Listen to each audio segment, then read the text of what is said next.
Yo! How's it going, y'all? Welcome to day one of top 4 for North America's Blitz Stellar Cup. This is fall season 2023. I hope that y'all are excited for this one. I'm super hyped for this one. We had a new format this season, a new and interesting format, which I personally liked quite a bit, involving teams qualifying directly for Improve Your Skill to top 8, etc. I thought it was super interesting. I'm hearing double right now. What's going on?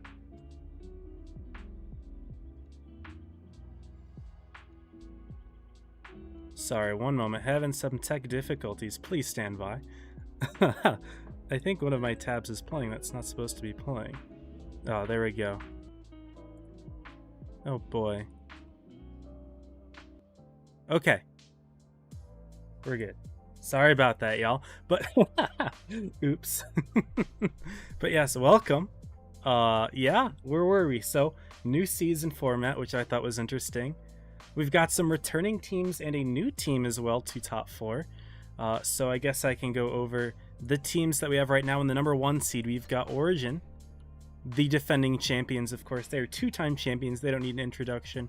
Led by Tanner. They are always strong. They had a clean 7-0 record for top 8 this season. In the number 2 seed, we have Ponda, always a strong team on the NA server, although they haven't actually won a championship yet. They've got a really strong roster this time around, and they will definitely be shooting for it. They were the number 2 seed, losing only to Joker, but beating everyone else in the top 8 round robin. In the number 3 seed, we have Joker. They are the 6-time champions. They are the 3 seed. This might be the lowest they've been seeded in a long time. They went 5-2 in the round robin, and they're looking great. And then the number 4 team, we have Elev. This is their first time making top 4. I'm super proud of them. So Elev, if you're in here, congratulations on making your top 4. Not only for the first time, but also doing it in the most competitive setting. You know, you've got your Blitz Cup fall season. So super exciting. Congrats to Elev. And yeah, those are going to be your 4 teams. And I guess to introduce myself a little bit, my name is 34. I am North America's English competitive streamer. I've been doing this for about 3 years now. I started spring 2021. This is my 3rd fall season. And if you count last season as a Blitz Cup, then I've done 4 Blitz Cups now. This will be my 4th one. And yeah, been mostly streaming on Twitch. That's where most of my content is. Make sure to follow me on Twitch if you aren't already. But I've been doing tournaments on YouTube as well, and that's been going pretty well so far. Today's stream is going to be 3 sets. Oop, I'm still on Elev here. We're going to be watching 3 sets. I can go ahead to the bracket if I can find it. Here we are. Here is going to be the bracket for today. So we will be watching Ponda versus Joker in the first set. Oh, my webcam is covering it. I was not prepared, clearly. Well, there we go. We'll go down. But yeah, we'll be watching Ponda versus Joker to start things off. Then we've got Origin and Elev playing at the same time, and they will be covered by other streamers. After that, we're going to watch the loser of both sets play in the lower bracket semifinals.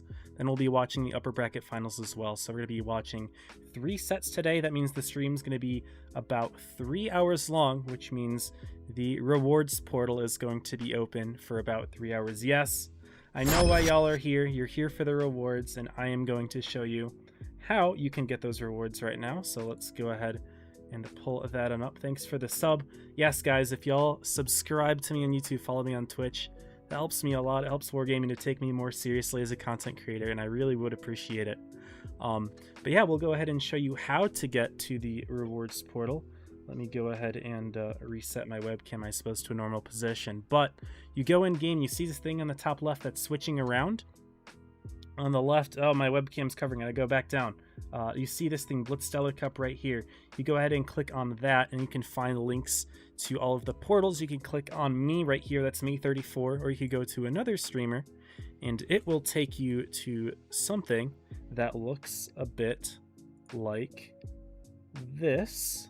If I go ahead and share my screen, you can kind of see me streaming in here, some 34ception. But this is what the portal looks like. Make sure that you log in. And yeah, this is how the rewards window is going to be looking. So it's going to be open for 2 hours and 55 minutes.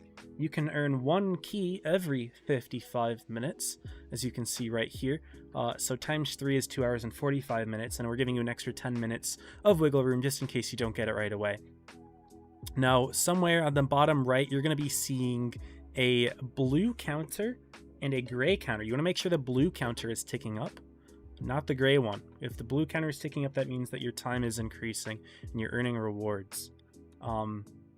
Now, if you are watching on YouTube, well, thank you for watching on YouTube, but you should definitely go and look at the rewards. So you want to go ahead into the pinned message in the chat and you will see there is a link for NA, EU, and Asia. Click the appropriate one depending on if you play with your main account on NA, EU, or the Asia server.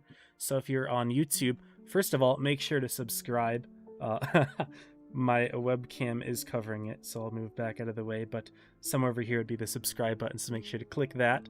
And then if you are watching on Twitch, again, which is where I make my main content, and I would love to have y'all here on Twitch, it would look something like this. Then you can go to the pinned message here and find the correct the correct link for you to go ahead and click. So that's how you go ahead and get your rewards. And yeah, of course, I know that that's why y'all are here. But again, I would really appreciate all the support if you would like to spare the time to go ahead and do that. Also, I'll mention this right now since the window hasn't started yet. If you join my Discord, we're going to be doing a Discord giveaway for some extra keys. So if you maybe don't earn all of your keys today, we're going to be doing a Discord giveaway for some more keys. I'll talk more about that later, maybe after the first set. But for now, I want to go ahead and get all set up with the first set. So I'm going to go ahead and hide all of the in-game stuff. Going to get that all set up. But yeah, join my Discord, which should be linked in the description of the YouTube video or linked somewhere in the Twitch channel if you want to go ahead and find that there. We will be giving away some more keys if you don't earn all of the keys today. But yeah, I'm going to go ahead and wait until I get my invitation, and then we will hopefully be able to get directly into the first set. Chat is going crazy right now. It's good to see y'all in here. We've got Kaiser, Bob, Crow, Vadim, Rocketus, Samir, Guzal. I can't read everybody, but it's good to have y'all in here. Welcome, everyone. I'm super excited today. By the way, if you don't know who we're watching, we're going to be watching the Ponda Joker set. Origin will be playing Elev at the same time, so that's going to be missed on this stream. But another stream will be covering that, so you can go ahead and join there if you would like. But this stream is going to be covering Ponda versus Joker, which I am excited for. It's going to be a good set. Ponda has already played Joker before this season. Ponda actually won that set. It was a 4-1, but it was a very convincing victory for Ponda. They absolutely took it to Joker this time, which is, in my opinion, an upset, because Joker has always been the team to place better. This is Ponda's first time outseeding Joker that I'm aware of, and I've been doing this for a few years now. So, a little bit more about the set before we go ahead and show the teams. This is going to be a best of 7. We're going to be seeing at max 7 games for this set. The maps are going to be Middleburg and Yukon for games 1 and 2. Then Middleburg for 1 and 2, Yukon for 3 and 4. Dynasty for 5 and 6, and if it comes to a tiebreaker, it is Faust. Those are going to be maps that we are watching today.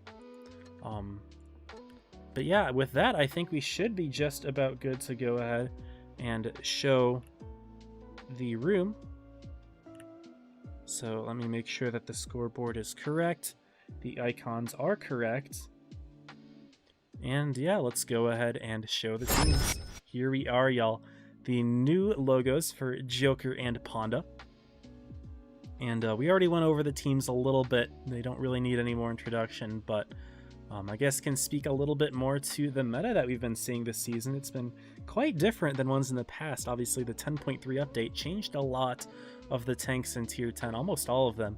And so we're seeing a lot of new tanks that are competitive this season, one of them being the Mouse. We're seeing some Mouse here from both teams.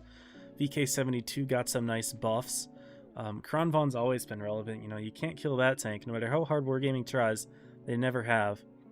The 2 and 5B is a nice new tank, which has always been solid, but now it is extremely dominant with that really nice gun reactive armor combo.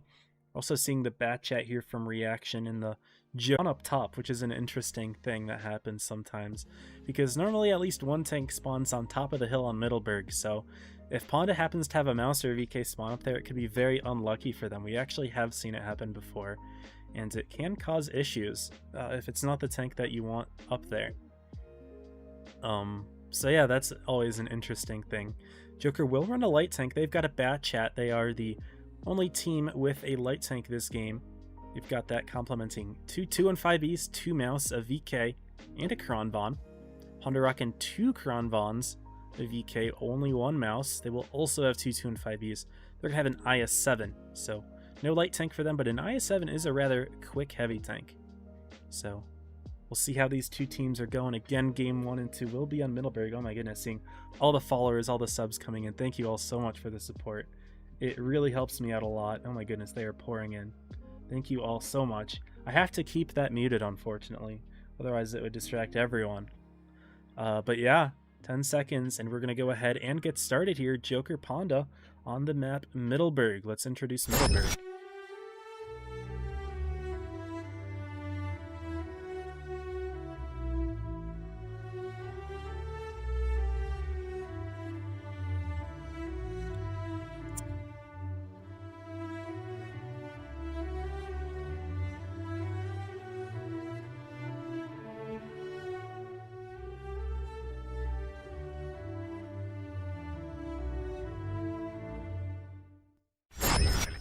And here we are, game 1. Best of 7 between Ponda and Joker. Looks like Ponda's going to spawn with their 2-5B up top, but it looks like that's what they want anyway. They're sending their tanks up. We're seeing some blind shots go through. Now that tanks are loaded at the beginning of each game, the teams are shooting each other. It looks like Fafalupi took a hit. Reaction spotting him after it happened, but it is funny for Joker to react knowing that they did hit a blind shot in the opening game, so good job for them. But Reaction in the bat chat, a tank that now has the highest V range in the game, gives Joker some valuable information that Ponda's sending tanks up top. Now they have 2 tanks down low. Both of their German super heavies are going to be down here, and Joker are going to have 2 of their German super heavies down as well. They've got both of the mouse down. However, Milo in the VK72 is going to be up top with the rest of the Joker team, and Ponda might try to think that they have some sort of mismatch here, maybe assuming that all of the Joker tanks are going to be down low, but Ponda would not be wise to push that advantage there because we are seeing a sneaky little 5th tank from Joker here. Now Jta taking a lot of damage here in the opening, tried to grab the C base for the team. He's already down to 700 hit points, a bit of a risky play there. Didn't pay off. Joker hit him pretty hard, and they're incredibly low in hit points, and Joker is immediately going for a push with their mouse into Chipotle and Skips. We are going to be seeing the double mouse play, and they're going to just try to take B right from in front of the Ponda team. Skips is reloading, won't be able to get the reset, and Joker immediately grabs both bases, and we're going to be seeing a push from the Ponda team into Joker, but they are going to find that Milo is here, so it is going to be a 5-on-5 play. Joker and Yarrow and the 2-5Bs are going to be going immediately for Terminator Tanker here, who is getting bled out hard. Kakady going to be the focus fire target for Ponda. Terminator trying to drive away from Kami, and he will get away, able to secure the kill. So at the moment, things are in advantage for Ponda, but only briefly. Now the tanks are even, and the hit points are in massive favor of Joker right now by about 5,000. Jta, our boy, is going to be going down soon here. Fafalupi trying to face hug to block him, but it actually didn't work out too well at all as he takes the hit instead and goes down faster than Jta does. Looking back down at the town, looks like Javi and Cobra Blue did take care of the first tank below rather quickly. And they're going to be able to double up on Skips. And even though Pagman does get a kill up top, it's not going to be enough for him to win this one. He's going to go down. Skips is going to go down rather. Reaction has a full clip into Pagman, and even though he puts an HE round in, that's going to be it for game number 1. Joker going to take that cleanly, winning really both up top and down low, to be honest with you. The 2 mouse made an aggressive play down low as soon as they grabbed their base, took one right in front of Joker. Sorry, took one right in front of Ponda as well. And with Jta bleeding out a little bit at the beginning of the game, Ponda did have a disadvantage up top as well, and it wasn't enough for them to overcome. So we're going to see a game 1 dub for Joker, which is much better than last time these two teams played. Ponda completely demolished Joker, but this time around Joker seems to be ready for it. They are the 6-time champions, of course, so, you know, you can't count them out ever, even if Ponda did have the upper hand one time. Now look at this lineup from Ponda now. They've got a very different strategy here. 5 German super heavies. That's the most I've seen on this map ever played, potentially. We've also got a T100 and a Batchat, so 2 light tanks and 5 German super heavies. That's a unique lineup for Ponda. We've also got Joker lined up with 4 German super heavies, so we are going to be seeing maybe a little bit of a town fight here. Got 2 215Bs and an IS-7 as well, so those tanks are going to be nice for like a full town fight if it does come down to it, because the 215Bs have really good guns, of course. You know, they can hit really hard, but they can also survive a beating. You know, they've got the reactive armor premium consumable, which increases your durability for several seconds, and those light tanks from Ponda are not going to be able to take a beating, so they're just going to have to be like running around and hiding while the rest of the fight goes on. They're going to try to farm from the rear, but you know, as soon as they get spotted, those 215Bs are going to be hunting them down, so that could be a little bit of an issue for them. So we'll see if it does come down straight to a fight in the town, or if Ponda's going to be able to use a little bit of a finesse with their light tanks, maybe to grab some bases, try to take an advantage that way, put some pressure on Joker. It will be quite difficult for them to apply any pressure up top, which, by the way, look at the avatars for Ponda and Joker looking good. They're all matching. But yeah, it will be difficult for Joker to apply a lot of pressure up top. They actually do spawn up top with Kami. Also, I didn't swap the teams here. It looks like Ponda's on the left and Joker's on the right. Something that normally doesn't occur, but it looks like it did, and I forgot to take care of that last game, but there we go. We should be all set. And Ponda, what are they doing with their light tanks to start off? They are going for a boost here. Uh-oh. We're seeing Ponda go for some crazy technology plays. They're speeding up. They're going to be driving right up and pushing Pafalupi up. Does he make it? Not quite. Ponda failing their boost. That's going to allow Joker to take their base for free. Kami gets spotted. But Ponda's not applying any pressure up there, and Joker's actually be sending several tanks up top as well. So those light tanks aren't going to be able to have like an easy play up here after all. It's unfortunate that Ponda wasn't able to get the boost right away, but it looks like Joker's not going to be trying to pressure here at all. They're going to go for a second try. Here we go. Pafalupi and Sherman. Take 2. And are they able to make it up? Sneaky little position. Could afford some V range here. And yes, Pafalupi does get himself over. Second try. And Ponda's going to have a good fight here in the town. They're going to be set up with their 5 German super heavies. And I'm guessing Sherman's going to be heading over there as well. But Joker's going to have 7 tanks that are going to be able to fight pretty hard. And Pafalupi being all the way over here, you know, a little out of the fight. But of course, he's a light tank. He could definitely come back. Now, Bagman has taken a few hits. He's taken a couple more here. Uh-oh. Get himself tracked. Ponda's getting bled a lot here in the opening game, both times here. They do have the cap advantage, so I'm wondering what their push is. But it makes sense, though. Cobra Blue is going to be grabbing the B base. J-Ta and Chip are going to be driving into him. They're hitting their shots here. That's, of course, very important to do when you're playing at the high level. You need to be hitting your shots. And J-Ta's taking a bit of damage here, but now Skips, Terminator, Pac-Man all going to be coming in from the side and going to be putting some good damage into the Joker team here.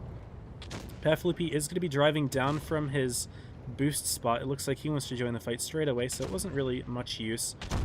And the light tanks are actually going to get side shots into Kami here and Milo, as they are able to fly from up top and put that damage in. But Chip, look at Chip, he's driven in a little bit too much here. He gets taken out quite quickly, and now J-Ta's not looking too good either. He's surrounded by several Joker tanks. So that fight is looking a little bit awkward. Also, Pagaman going to be having a bit of a fight. He goes down to Yarrow. And we've got 3 kills from Joker before Ponda's able to answer with one of their own. And the light tanks here just seem to be playing so timid that, you know, they're not able to join the fight. And Joker was just able to take the town with all of their heavies, whereas Ponda's just playing the outskirts here. Look at Joker. They're just in the middle of everybody right now. Skips does get a kill on Milo, but Cobra's going to sneak one as well before getting shot by Sherman here. Is going to go for a clip out here. Should be able to pick this one up. That would be big. You need to hit this one. No, doesn't hit it.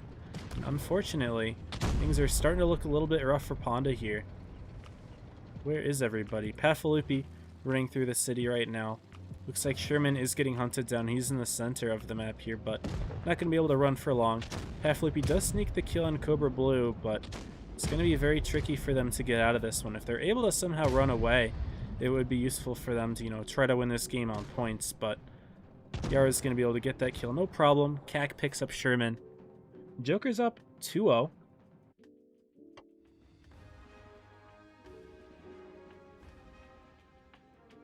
I didn't see how much damage those light tanks were able to put in, but they have to play a little bit scared, and I'm wondering if that was the issue for Ponda here. They weren't really able to insert themselves into the fight. It looks like Sherman did top on damage.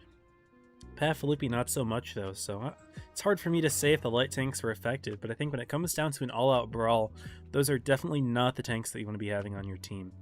Especially one in a town with a map like Middleburg. So Joker is going to win both games on Middleburg. They are up 2-0, heading into our next map, which is Yukon. A fun one in my opinion, one of my favorite maps to watch competitively. It's a 4-cap map, very large, very disjointed. There's a lot of giant hills that kind of isolate different sections of the map, so there's a lot of rotations going on, and I think it's an interesting one to watch. I personally like to watch light tank play in this map, and we are going to be seeing 2 light tanks from the Ponda team, 1 from Joker, so both teams do agree that lights are the play on this map, at least for their current strategies. But we are going to be seeing a lot of German super heavies as well, 3 for Ponda, 3 for Joker. Lots of VKs, 1 mouse. The British heavies are making a return from the Joker team, on only running 1 of them. And an IS-7 for both teams as well, so lineups are actually quite similar. The only difference here, for the most part, is an FV for a bat chat and a mouse for a VK. Other than that, the lineups are pretty similar, so 5 of the 7 tanks. And that's really interesting to me because this is a very asymmetrical map, so you normally don't see mirror strats here because, of course, you can't do mirror strats on a map where it's asymmetrical, but, you know, we'll see how these teams rock it. Ponda are going to be looking to put themselves on the board finally for this first game on Yukon.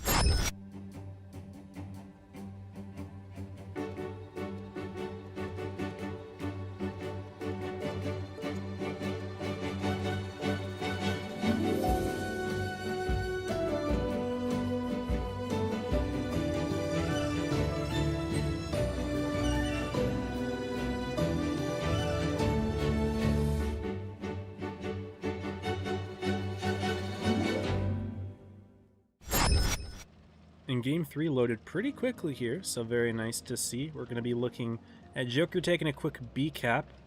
Reaction in the bat chat. Not going to be playing super aggro, just spotting a middle bush here to see if Ponda makes any sort of aggressive plays through the middle. They're not going to be able to do that. And of course, the nice thing about taking this spawn, this north spawn here, is that B cap is a lot faster to grab than the C base is just a lot closer to spawn. What is Kak doing? Kak playing very aggro here on Jta, going to be putting in a quick tungsten shell. And are they just going to be pushing Jta out straight up here very aggressively? Jta is proxy spotting many Joker tanks, but does he have enough support? Looks like Ponda is going to be sneaking with all of their VKs in the middle here, but they don't have cover for Jta, and Milo's just going to be putting a big shot in right away. An ammo rack, oh no! Ponda's already down a tank. They've put in a couple shots here, but Jta seems to be early bleeding very often here in these sets. And unfortunately for Ponda, they just don't really have an answer right now. Joker's already pushing right through. They've caught skips. He is perma-tracked. When you're running double consumable like this, tungsten and adrenaline, you only have 1 repair kit. And what that means is that, you know, you use your repair kit once and now you're tracked for the rest of the game here. Even though Ponda was able to equalize with a kill of their own on Javi, things are not looking good for them as they are currently down about 2,000 hit points. Things are not looking too great for them. Kakady a little bit low himself. Paflupi trying to get a kill there, bounces it. He's going to hit that one and try to sneak a kill in here, but at the same time, Pagman getting absolutely destroyed. He may not even survive long enough. He does survive long enough to get the kill, but Milo will pick him up. And it's already looking very bad for the Ponda team. They're going to be going down 3-0. They don't come up with something crazy here, but Terminator, surrounded by both 2 and 5Bs, he's going to get picked off. And while Sherman and Paflupi were able to pick up the light tank from Joker, they now have to chew through 7,000 hit points if they want to survive this one. And they're going to be hiding in the A corner here. Sherman kind of getting in Paflupi's way. They weren't able to evade the fire, and yeah, reaction, Milo double tapping Sherman, Paflupi alone, not moving. And Ponda are down 3-0 incredibly quickly here. They went from defeating Joker 4-1 in a previous set to now being down 3-0.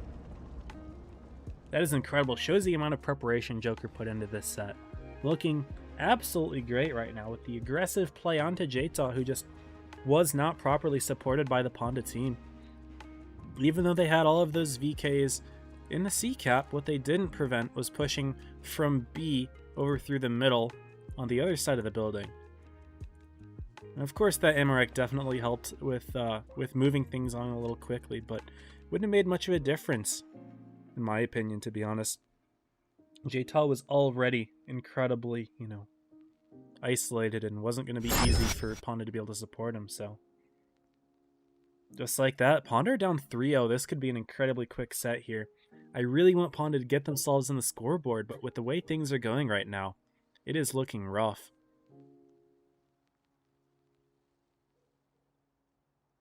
Just 1 minute until game number 4 here. We're seeing lots of German super heavies. 3 VKs and potentially 2 mouse for Joker. That is crazy. 5 German super heavies, a Batchat, and a 2 and 5B. So while for most of the season, we've been seeing a lot of, British heavy meta, looks like Joker doesn't think it's British heavy meta. He thinks it's German heavy meta. Rocking all the VKs and the mouse. And Pawn's going to need to hit their shots here. The mouse and the VK, they're not easy tanks to pen. They both received armor buffs in the recent update. The VK got most of its weak spots buffed. Mouse did too. So, yeah, Pawn is absolutely going to be needing to hit their shots. They've got some good guns in the game here. Of course, they've got a 2 and 5B. The Batchat, of course, has a really nice clip. And they have a Kronvan as well for some burst. But they will definitely need to be penning their shots. It's a lot of hit points to chew through here. Kronvan especially is going to be a little bit difficult because, as soon as you unload your shots, your DPM's horrible. And to be able to chew through all of that HP, going to be a big challenge for the Ponda team, but they have no choice. That's what they have to do now.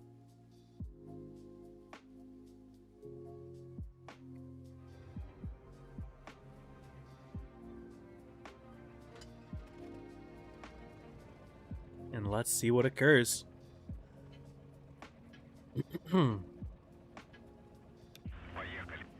Game number 4. Are we going to see a quick set? I want Ponda to get themselves in the board. I want them to force a tiebreaker, honestly. I want all the sets to be as competitive as possible, but unfortunately this one's not looking so competitive. Both teams are going to be rocking a Batchat, and they are going to be spotting opposite bushes of each other. We're going to see either of them take blind shots. I know Reaction loves his blind shots, but looks like we're going to be seeing some trigger discipline from both tanks here. And Reaction's already going to bail. And of course, North Spawn always gets the cap first, right? I should say usually, as long as they're going for it. So Ponda will take the base lead. Joker completely lined up on the AC side. Ponda's lined up on AB, so you could see a bit of a clash here. I mean, it makes sense. You don't typically take your German super heavies to the other side of the map. It's a little bit more open, and these kind of tanks don't really like the open fighting where you could just get flanked and shot in the side, all that sort of thing. It's nice to control these narrow corridors where you can kind of control what goes around you, because that's exactly what you don't want. Joker's gonna step in A, so they will be able to take the cap lead back, but Sherman getting D, so it's gonna be close as to who has the cap lead, but I think Ponda's gonna be able to hold on to it. We're gonna put Pat Filippi on D as well just to secure it, and yeah, so they will have the cap lead as they take D. Joker does have a couple tanks in the back here. Maybe in case we do see some sort of push from Ponda through. Reaction actually does spot Pafalupi all the way back here, and he's going to put in that shot. Takes one as well, though, so looks like Paffy was ready. He's going to go ahead and chill, get himself unspotted, and go ahead and move on with his play here. Over on the A side, it looks like we're not going to be seeing any action quite yet. The tension is rising. Terminator holding back in the Kronvan. He's sitting in the bush, hoping to see if he can spot Joker, and they are going for a push through. Does Yarrow get lit, though? No. Terminator a little bit too far away. Don't know if it is affected by the fact that he's sitting far back in this bush. Yarrow goes for a blind shot on Terminator, though. That will get him spotted, so that's good info for Ponda that Joker have taken that A corner. And Chip, who's holding here. Ooh, nice shot from Milo. Maybe that was an HE, can't tell. Or a low heat roll. Ooh, Reaction's taking damage over here on the other side, though. Sherman's sneaking something in. Kami getting lit as well, and now Ponda know that Joker have 2 tanks lined up over on their own spawn. So that's an interesting turn of events here. Both teams are starting to feel each other out a little bit, and Javi playing quite aggressively here. He gets shot by Terminator, who is now lit for the first time. He's going to get shot by Yarrow in the corner. And Javi was starting to play up a little bit. Chip is most isolated here for Ponda, I must say, in the mouse. There aren't really a lot of tanks supporting him. You have Paflippy in their own spawn and Terminator, and Skips kind of, but I mean, this is very similar to last game where Joker just goes through a push here. They can catch the tank off guard, and not a lot that Ponda's going to be able to do to stop it. However, Joker does need to make a play soon. 750 points about to be reached here for both teams. Reaction and Kami potentially making a play from their own spawn, seeing if they can step on the D-base or something, but Ponda's got tanks lined up. They've got J-Ta and Sherman. Sherman spots him. J-Ta gets lit as well. Kami not able to hit his shot. And Kami driving forward. Is Sherman going to start firing? He does. Shoots Kami in the side. Reaction's not quite yet lit. If Sherman goes for another poke, we are going to have to see some sort of play here. But what's happening on Chip's side of things? Uh-oh. The mouse, Cac, Javi are incoming. Milo driving in on Chip as well. And Chip is caught. Chip is caught here. Honda are going to come in with Pagman and Skips to try to put some shots into Badman. That's 400. Pagman going to be firing a shot into Javi instead, but Chip is going down. He is in deep trouble right now. And 1 kill is going to be enough to give Joker the cap lead, so Honda's going to have to do something different here. And they're going to be stepping on the C base, but it's going to be way too close here. So we're at 930 points. 1 kill is going to put them at 970. And J-Toss stopping the C base isn't going to be able to do it. And I didn't see how Sherman died, but he gets killed as well. Joker going to get 2 kills to quickly wrap that one up. They are 4-0 over Ponda, and they are in the winners finals already, just like that. Clean sweep. Making plays on both sides of the map. I didn't see how Sherman died. I thought he was in a nice safe position, but I suppose not. I thought most of the action was going to be over in the city side, but my bad for missing that one, I guess. But either way, Joker are through. Milo on top with 2.6. Although not a lot of damage fired that game because, again, the push was last second. But Joker do take it 4-0 over the Ponda team just like that. And that's a big change from what we saw previously. Ponda defeated Joker. Don't remember the exact maps, but I know that, you know, Ponda was looking so good heading into this. They were the number 2 seed. But Joker going to be sent to winners finals. They quick 4-0. So congrats on a nice set from Joker. You can go ahead and check in the tournament tab and see if the other one is going on. Joker versus Honda we just watched, but Origin versus Alev. Okay, that was a quicker set. This set was also over, so Origin Alev 4-0, Joker Ponda 4-0. So that means we will be watching Alev versus Ponda for the loser side, and one of these teams is going to be eliminated right away. We've got plenty of time until that set, though. Mods, if any mods are online, I already posted the time that you need for the prediction, but the prediction is going to be Alev versus Ponda. So go ahead and take care of that if you can. You can totally swap one with sending a message. Thank you, I missed that.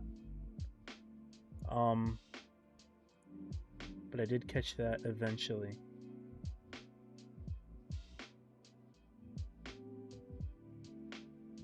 Also, lots of people join the Discord. Welcome, y'all.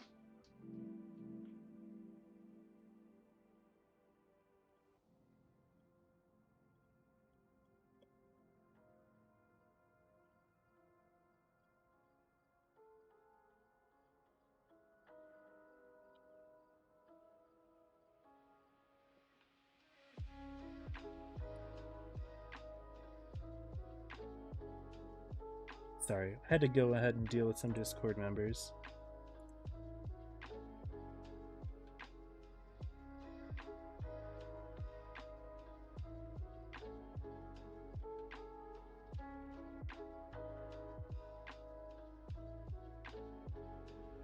Alright, anyway, there is something else that I have for y'all. a nice little surprise. It's sort of a surprise, sort of an entertainment thing, I suppose. I wasn't going to bust it out until a bit later, but since this set ended so early, we're going to go ahead and bust it out. So I'm going to go ahead to the Just Chatting scene, and I'm going to log in on my press account, which I had logged in earlier. I was going to see if I could do it earlier as well, but things didn't work out. But some entertainment. Now, y'all might have seen some of the videos going around about all of the keys and, you know, what the rewards are for the keys and that sort of thing. So, there have been a few videos going around for a lot of the CCs about, you know, opening a bunch of lockboxes and seeing what you get. And I want to do the same thing. So I actually, on my press account, I have, if I go ahead to my game here, I've got 28 of your Blitz Stellar Cup lockbox keys and 28 of your lockboxes. Now, you've been earning these lockboxes for the past couple days just by playing and winning and all that sort of thing, and you get a chance of getting a lockbox. And the keys, of course, are the rewards that you get for watching the streams. Now, if you watch every single stream and take part of every event, you're going to be able to get a maximum of 28 lockboxes. Or lockbox keys, I should say. You get 3 today, you get 6 tomorrow, so that's 9 for the NA server. And then you get 9 for the other servers, so that's 27. And then you get a free key as well just by winning 3 games, which you, if you've been playing, you probably already got that. So a total of 27 plus 1 is 28 keys. And what I can do right now, we're going to be opening 28 lockboxes and see what the rewards are. So they're going to be doing some Wargaming sponsored gambling. Now, of course, this is on my press account. It would be very unfair if I were to just get 28 free keys on my main account and just get the rewards for free, you know. But to look at what the lockboxes do give, if we go ahead and open things up, you can get parts for the M41 Rev or the Tornvon. Those are going to be the tanks that you can get today. It looks like the chances are more in favor of the Rev, but you can get parts for the Tornvon as well, which, you know, both of these tanks, we can go over those. You could also get a mystery certificate, 1% chance, and that's pretty big because you get a tank that way. Also, it looks like you have odds of getting camos as well. Stegosaurus, and then some of these other ones. I believe Stegosaurus is the legendary for the Tornvon. But we can go ahead and open all of them here since we've got the time to do it. And yeah, so we're just going to go ahead and open 28 lockboxes and see what we get. I'm not going to take too long between each of them because that would take forever. But we get the Rev, the Tornvon, the Tornvon, 3 in a row, and I got the nice Blitz Stellar Cup avatar. That's hype. The Rev, also some free XP stuff, some boosters. We got a camo. How's that camo looking? Not bad, not bad. Would I run it? Maybe not, but it's alright. Tornvon, Rev. It's most likely you're going to get the Rev. Oh, we got a mystery certificate, 1% chance. And this allows you to get a random tier 5 through 10 tank. Now, I'm on my press account. I got pretty much everything. Looks like I'm missing the M4Yo and the Annihilator. And the IS-2 shielded and the Titan. And these 2 tanks, apparently. So this isn't as interesting when I already have everything, but we'll still open it. Get a little distracted from the things, but we get the HCC. You could get a nice American tier 7 tank destroyer or any other tank. I believe all the odds are equal. Anyway, mystery certificate, 1% chance, and a molten lava, and Tornvagen, 100,000 credits. Y'all, I love sponsored gambling. It's great.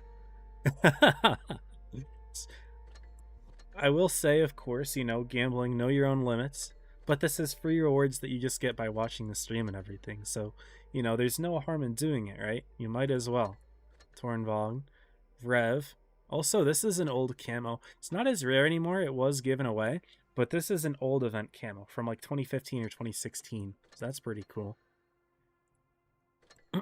I was a part of that event. I have that camo on several of my older tanks. And we got the Stegosaurus camo, which is the legendary for the Tornvagen, which is pretty cool. 100,000 credits as well. You get a lot of credits from this. That's what I'm noticing. 75k, 100k most times. Tornwagen, Rev, Tornwagen. We got 3 left. Ooh, Scorching Barricade. That's a cool. It's animated. Oh, that's cool. I actually like this one. Would I run it? I don't know. I'm more of a fan of the realistic camos, but it's cool. Rev. Another Scorching Barricade. 150k credits. And last one, hey, another avatar. Cool. So, if we go ahead and look at our certificates here, looks like we got enough for both tanks, y'all. We got enough to get the Rev, which you could redeem for it right there. And 117 Tornwagen parts. You only need 100. Bang!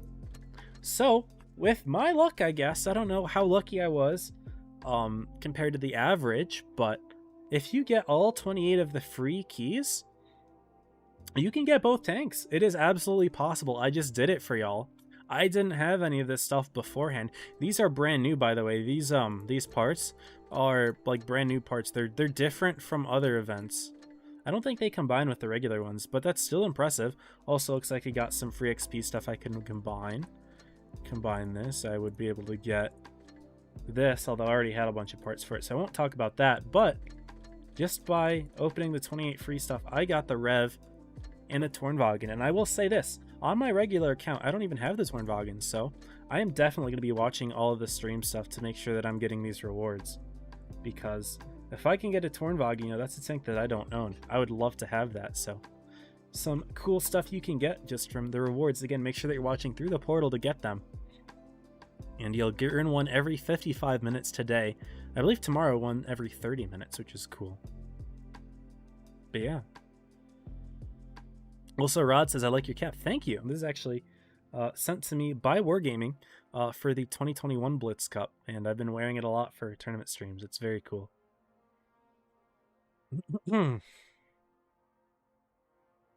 But yeah, that's that. Ignore the fact that this is my press account where I already have everything anyway. But like, if that were my main, right? After the season, I'm going to have all the 28 keys on my main, hopefully from watching all the streams. I could absolutely get that sort of thing just on my regular account, you know, which would be really cool. So, yeah, I just wanted to share that with y'all. And alongside of that, the cool thing is there is a part 2 to this. Wargaming is allowing me to give away extra keys. They wanted me to do a little bit of a showcase on what you can get from the awards, and also I have 20 more keys that I'm giving away. And I'm going to be doing that in my Discord server, so the link is probably somewhere in the YouTube chat or the Twitch chat. You can also find it in the comments, or not in the comments, in the description for the YouTube. You can see my Discord there and join it. But after this stream, I think maybe after the season ends, just so you guys can kind of watch your awards and stuff, but maybe after NA, sometime next week, I will do a ping for everyone. And you can go ahead and enter in the Discord, and I'm going to be choosing 10 winners from any server. You can be in any server to participate, and 10 winners are going to be getting 2 extra keys, so that's going to be extra luck, you know. It could be pretty important, you know. Sometimes maybe you're only a few parts away from earning the tank, and 1 extra key would get you enough to get the tank. So if you want an extra chance or 2 at getting a tank that maybe you were missing out on, you should definitely join the giveaway. It's going to be in my Discord. Again, discord.gg/34wattb.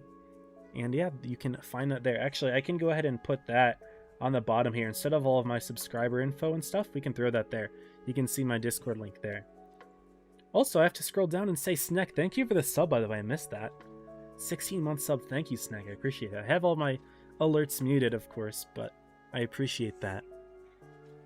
Anyway, that was the showcase that I wanted to bring to you. Again, join the Discord for that. And yeah, I'm going to go ahead and actually, no, you know what? We're going to play games on my press account. I was going to go back to the main account and play some games. Let's play just some games on the press account. We're going to play some pubs today, I'm thinking. We've got about half an hour until the next set starts, so we'll just rock out with some pub games. Run the bat chat. I've been having a lot of fun with this tank.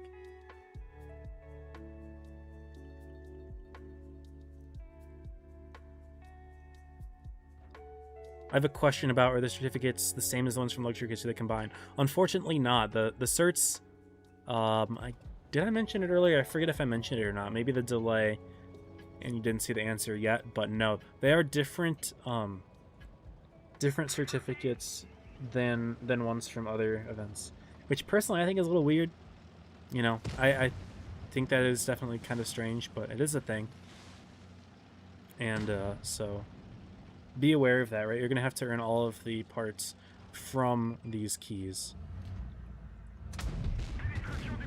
Nice shots. Ooh, he's taking some hits. We've got a leverage player and a ZF player on our team, so good opening there. Also, what is my clipping key? My clipping key is supposed to be C, isn't it? Reload clip. Where is that?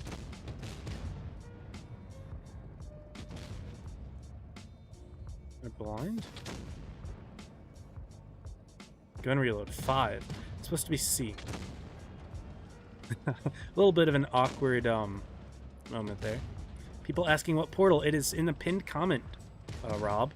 Go ahead and watch, or look at the pinned comment. You can click on a link that is specific to your server. And you can go ahead and earn rewards that way. Right, let's go ahead on to this player. They are tracked. Even with their reactive armor, they took a ton of damage there. Julian bot going to be playing on them. Nice. I can't back up too much, or that chieftain's going to cause me issues. Or the badger is going to cause me issues. Alright. Let's pay more attention to the game here. Ouch.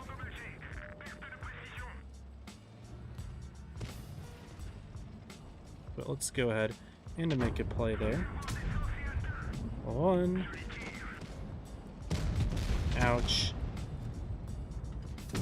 I missed my shot. That's fine, though. We are doing just okay here. Not a great first game. I was pretty distracted for a lot of it, so a little bit discombobulated when it comes from looking at something else to looking back at the game and seeing where everyone moved around. But, yeah. Where the key? I want the key. Watch through the portal. Pinned comment.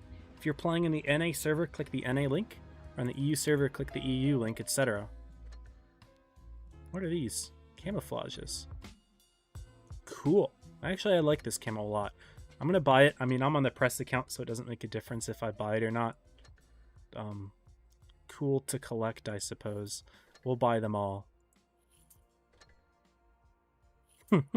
I can just do that. Just to have a few extra certificates of camo, because when you're playing on a press account, the one thing that you don't have is a lot of camos. So just to have a few. Not that it matters too much.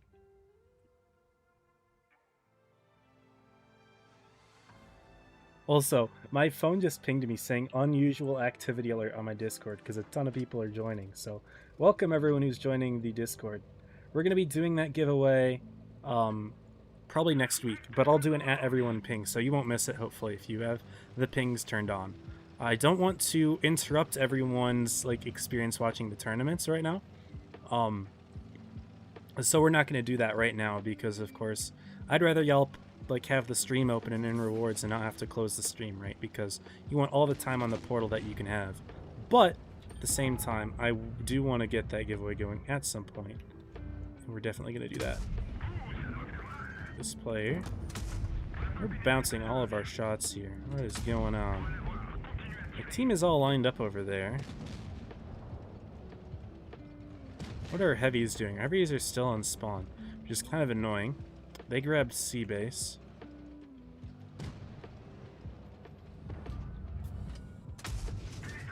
One, two. Oh no. And this guy rails me for a couple. And oh no. He rolled 502. That's a high roll. I was trying to turn around and get out. My fault. I wish our heavies weren't camping. Our VK and Chieftain didn't really provide me much cover, but I should have had a tighter line out. I'm not playing well to start off, but that's okay. Let's play the 140. That's a fun tank. I was playing so well the last tournament streams. I aced the bat chat 4 times in 5 games, but today not going too well.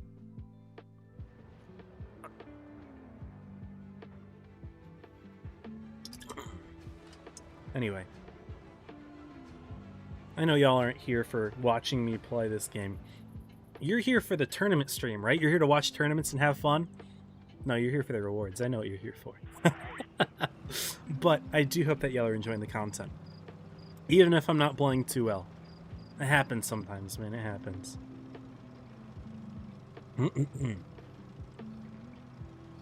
So they've got a M46 patent. So I'm the only tier 10 med this game.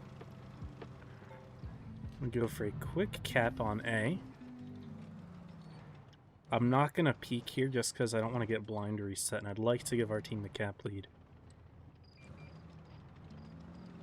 Their patent isn't even playing up anyway, though, so I would have been fine.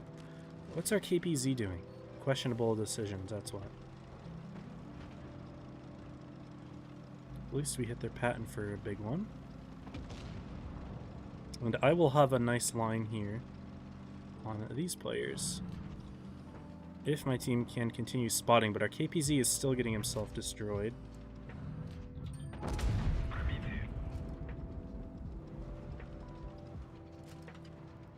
Unfortunately, I can get shot in the side here if I'm not too careful, so... Oh, there we go. I am backwards.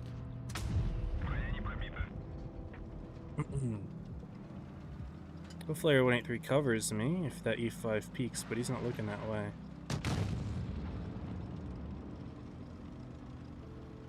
Let's go to the town, maybe. I don't know.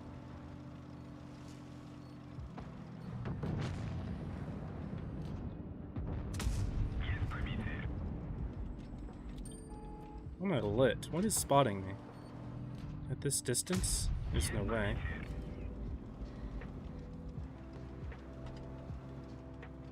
Our team is doing well in the town, it seems. Oh, maybe the Serve K was somehow peaked above. What is lighting me? I don't know what's lighting me. We got the E100 though. That's a good start. Let's rotate towards the town.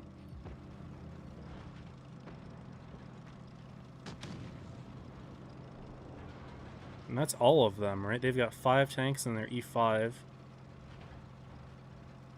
So that's their whole lineup. What's ever about it?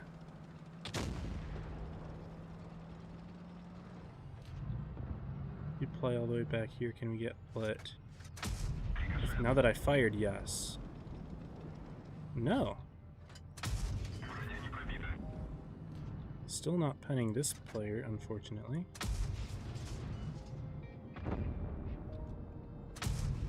That shot definitely went high.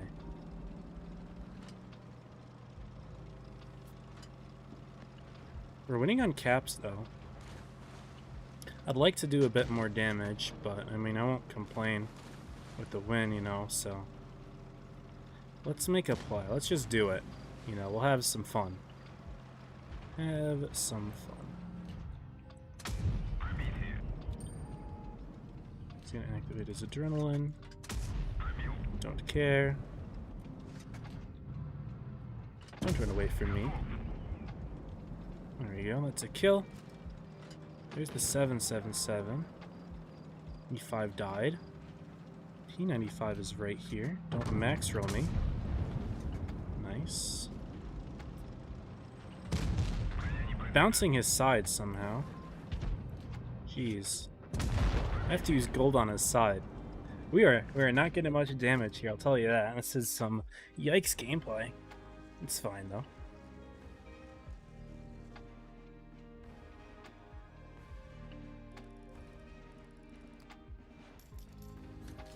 Yeah, some low damage, unfortunately, but that's fine. We'll go back to the bat chat. I like the bat chat most.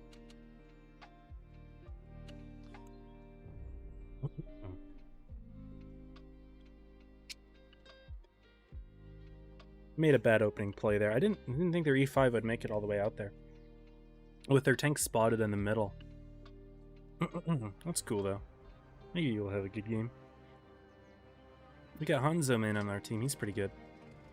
He's playing the 263. I haven't seen him play the 263. I know he's a T57 enjoyer, but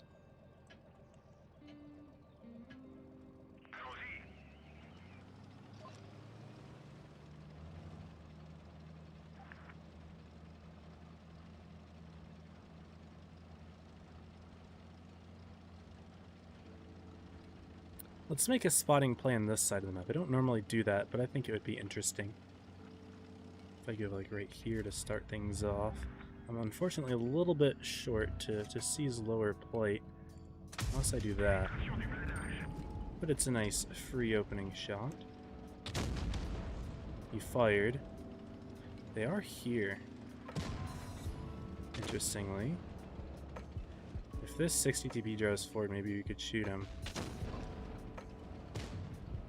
There's their bat chat. We'll go for him.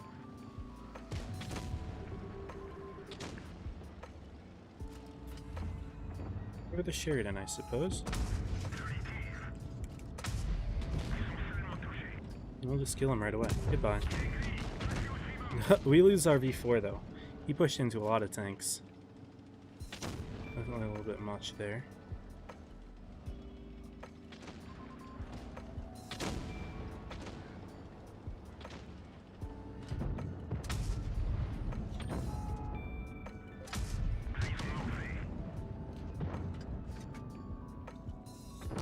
I can't ban him. That was not a good peek. I don't know what our 263 Hanzo is doing. He's not really holding well against those guys. I don't know why he's taking that engagement. I would have backed out if I were him. But he did that, I guess. Hopefully my team can take this guy out quickly. Quickly. Good.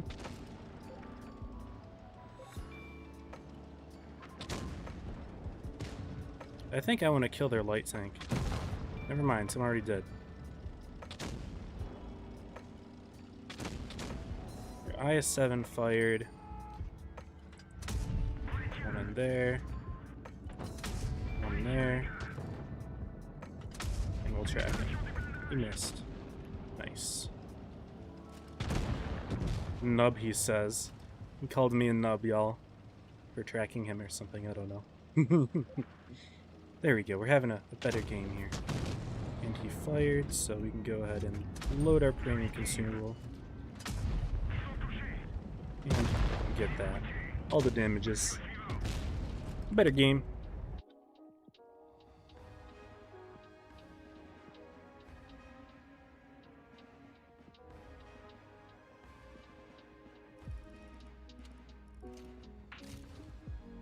But nice game there. A little better. We'll do one or two more. We're going to be getting our invite soon, actually, now that I think about it. I'm on my press account, so I'm not going to see when I get the invite. So maybe I should move back.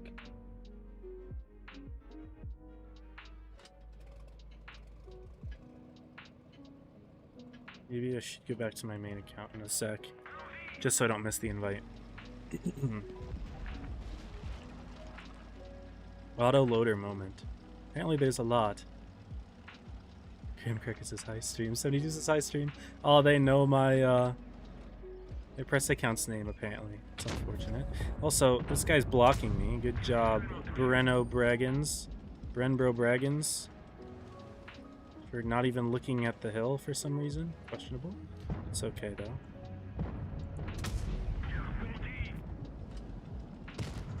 Interesting play that he made. Nice.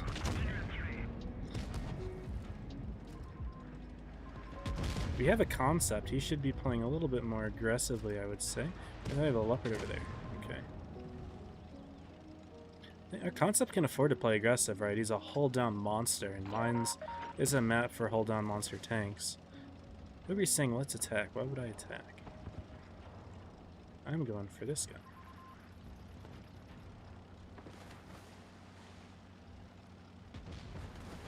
Yeah. If people are saying still not seeing it, you go click on the pinned link. Let's just make a play to help the team out. One. Yeah, you got ammo racked. Bah! That's funny. Poor guy. Rip my damages, but that's okay. Got hit there. We'll put a couple into Funny Farm here. A little track in action. Nice. And it looks like we have shots on Harper as well. I don't know if I'm going to be able to hit those. But it looks like this player shot.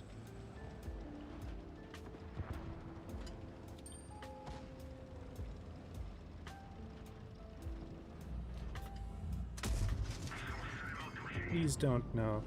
They're all backing away from me. I'm not able to get a lot of damage here, but we helped out the team, so that's nice.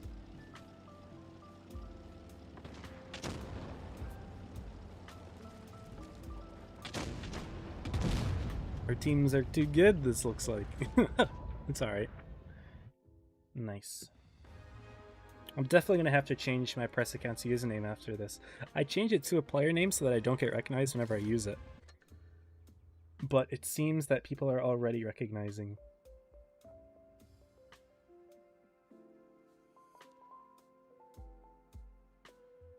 Let me check.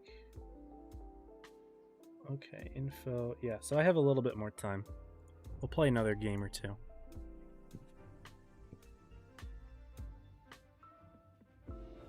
Old Head looking for Bushka's stream. Well, I don't know if Bushka's streaming. I have no idea. But I'm streaming today. And tomorrow, it will be on the official channel.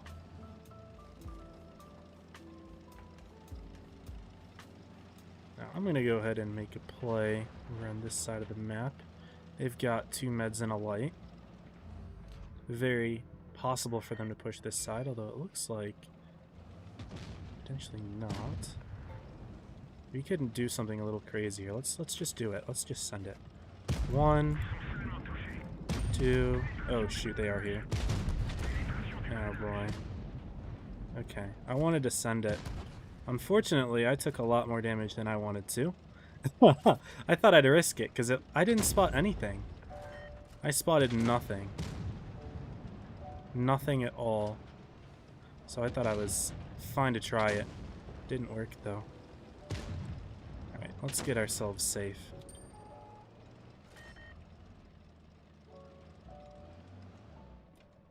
See if this IS-7 fires his gun. He did.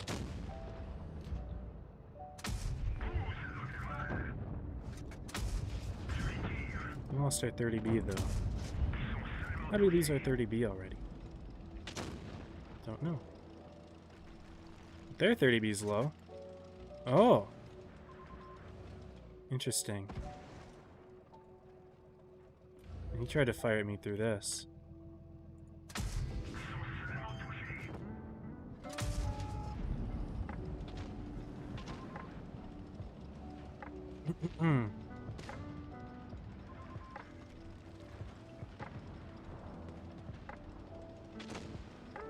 Looks like I'm getting pushed.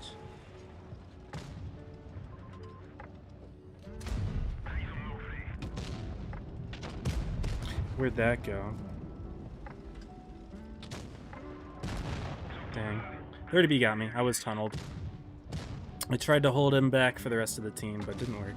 I'm not having good games, y'all. I'm gonna play one more, and then we're gonna move over and get the next set started. T100. Let's do it.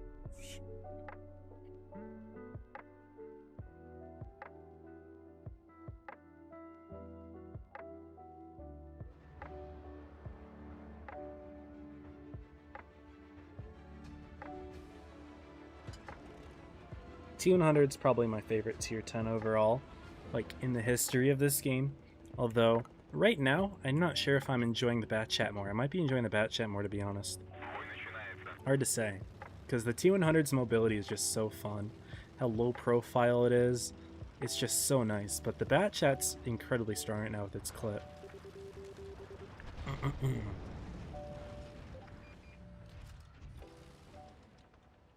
Good spot there. We'll put one in as soon as he peeks. Some other 50 TP made it through as well. Okay, and our Sheridan's playing up top. Does this mean I can do something aggro like this?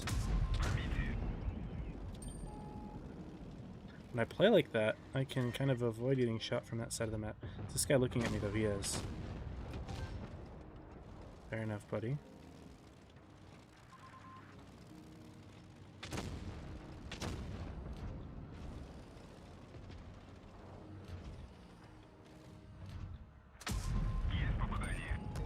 Someone's looking at me from over there. It's their 268, all the way in that back corner. Fair enough. Well, I know what I'm gonna do then.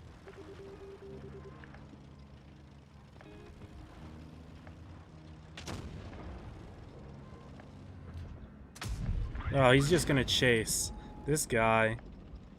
He's just gonna chase me. Interesting. An E100 chasing a T100 down. Are these people just learning my name already or what? What's going on? That guy's insane. I don't know why he would make a play like that, but hopefully our E4 can help take care of him. Nice shot there. He's doing good. I was gonna try to DPM him out, but looks like teammate took care of him. So I'll help his E4.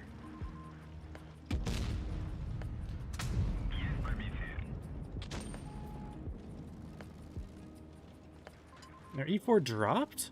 That's insane. That's insane. Our E4 is dropping, then yeah, I'm not helping you, I'm out. Why would you drop?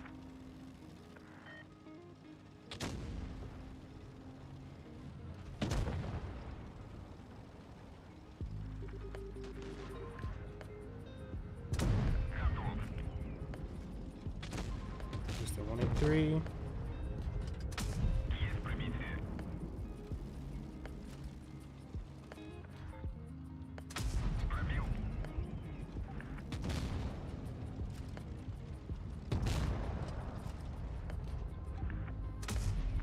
Bounced off the 183, that's insane.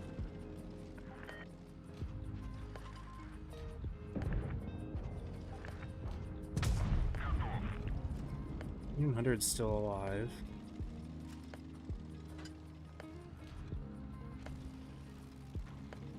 Let's hunt down the 183 and then hopefully our E4. No, he's gonna turn his back to that other guy. Oh dear. I feel like the U100 is just going to nuke our E4 on this side or something. No, at least he's driving over the hill that way. Okay, that's fair.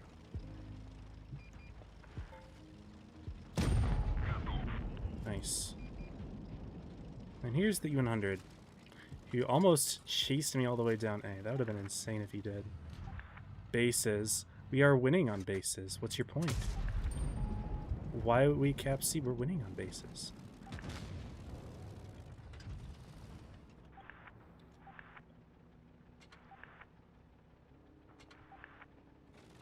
I'll just say that. We're winning on bases. What do you mean? There we go. Why would we cap when we're winning? That makes no sense. Let's do a little bit of a side hug here. Nope, E4 is not going to let me side hug. We're going to go around the other side. And the E4 missed his shot. Ah, idiot. Nice try, Fran. You thought. That is funny. Didn't worry, impressed. This will be there. Will be a Twister Cup. This is Blitz Cup. This is Blitz Cup. Anyway, we're probably getting our invite now, so I'm gonna go ahead and switch over to my other account. But nice, that was a fun one. Very goofy one. So with my teammates telling me to cap when we're already winning on the bases, like, that makes sense.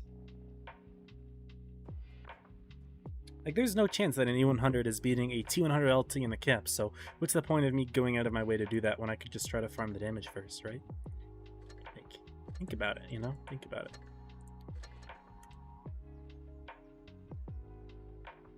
Anyway, we are going to be getting our invite in just a moment, I think.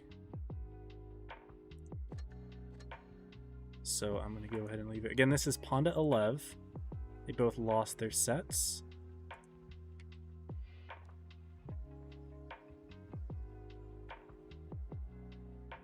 So yeah. Remember, if you want to get rewards for watching the stream, do so through the official portal, which if you're on Twitch or YouTube, it's in the pinned comment. So click on one of those links, log in, accept cookies, and you should be all set there. So yeah, go do that.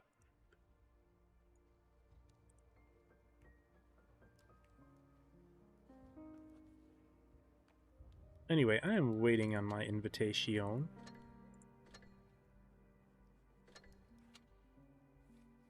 There it is. Nice. Good timing.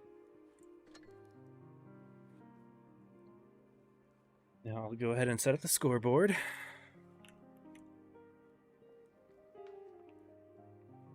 Honda on the left, Alev on the right. And let's look at the maps.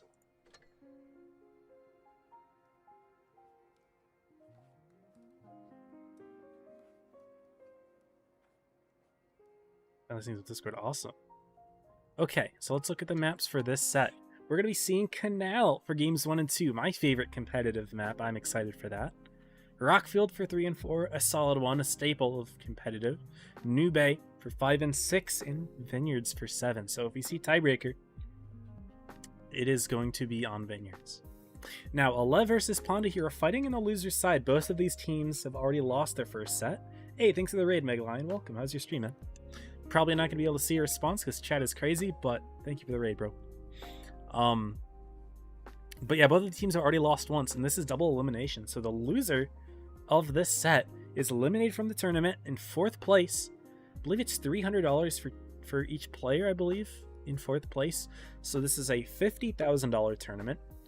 25 grand goes to 1st place. I think 15 to 2nd, 7 to 3rd, and 3 to 4th. So 3,000 for the team, 300 per player. So the loser is eliminated in 4th, and it doesn't get to appear on the official stream tomorrow, which would be a bummer. The official stream is always fun. You know, all the teams have their webcams on and everything, and it's super fun to see everyone grouped together having a good time. So unfortunately for one of these two teams, they will be eliminated, will not be able to participate in tomorrow. That being said, 4th place is still respectable, you know, and a competitive, you know, super crazy, man. So it's always good, you know, making top 4 is always a good accomplishment. So congrats on the teams for making it this far, but only one of them can move on. We are on Canal, Alev versus Ponda, and we have already some interesting lineups here on Canal, which is a map where you can get a little bit creative with the strats based on just kind of the way it's played. It's a much slower paced map, lots of room for sneaky movement, sneaky rotations, pushes, etc. This map has it all. And we're going to be seeing Alev. They normally run some very meta lineups, very meta strats, which is like mostly chieftains and Kronvons and IS7s and all that sort of thing, but we're not seeing any of those chieftains in this game. They're going to be rocking 2 bat chats for view range. They've got 260 TPs to anchor and 3 IS7s for that pushing, mobility, and tungsten shells. Those tanks hit hard. Ponda, they've got a little bit more finesse with their lineup. The 95 E6 making its first appearance of the day. This tank, a hyper mobile heavy. It's basically a medium with a heavy tank icon slapped on top of it. They also have, in addition to the 295 E6s, a Batchat and a KPZ. The KPZ making its first appearance tonight as well. That tank's got amazing DPM and it has tungsten, so the DPM gets even better for a short moment when you burst it. In addition with that adrenaline, you know, you've got an insane amount of damage per minute. You can almost DPM out any tank in that time frame. Maybe not entirely, but you get pretty close to it. And coupled with the Batchat's nice burst clip, you're going to be dealing a lot of damage quickly. We've also got 2 Kronvons and an IS7 for Ponda, so they've definitely got more of a finesse lineup here. Alev, they've got some anchors, some pushers, and some view range, so a little bit of everything for them. We have seen these teams play before already. I don't remember if I streamed it or not, but Ponda did defeat Alev in the round robin for top 8. However, Alev did beat Ponda previously in Prove Your Skill #1. It was a great set, and Alev did defeat Ponda 3-2. They almost defeated Origin as well. That's Alev's claim to fame this season. They've had a good highs. They've had some low lows, but they've had some very high highs. Beating Ponda already, although I guess technically now they're tied 1-1, and Ponda has the most recent victory, but we'll see what these two teams have in store for us for this set. Now, they get the map intro for Canal ready. Let me know who you think is going to win. I'm going to go ahead and make sure that the prediction is running. It better be. Hopefully the mods are doing a good job. Yeah, looks like they are. Thank you, mods. I appreciate y'all. And yeah, game number 1, Ponda 11, is about to begin here on Canal.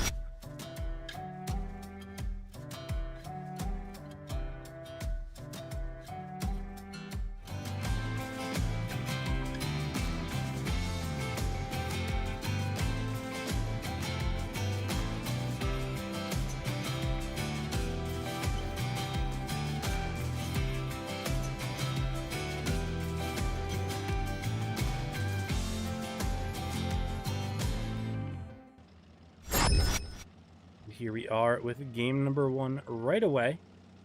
Looks like it loaded up pretty quickly, and 11 is abandoning D side entirely with their bat chats. Now, typically on Canal, the north spawn goes A, B, and the south spawn C, D, sort of, but it looks like we're going to be seeing a little bit of a flip here.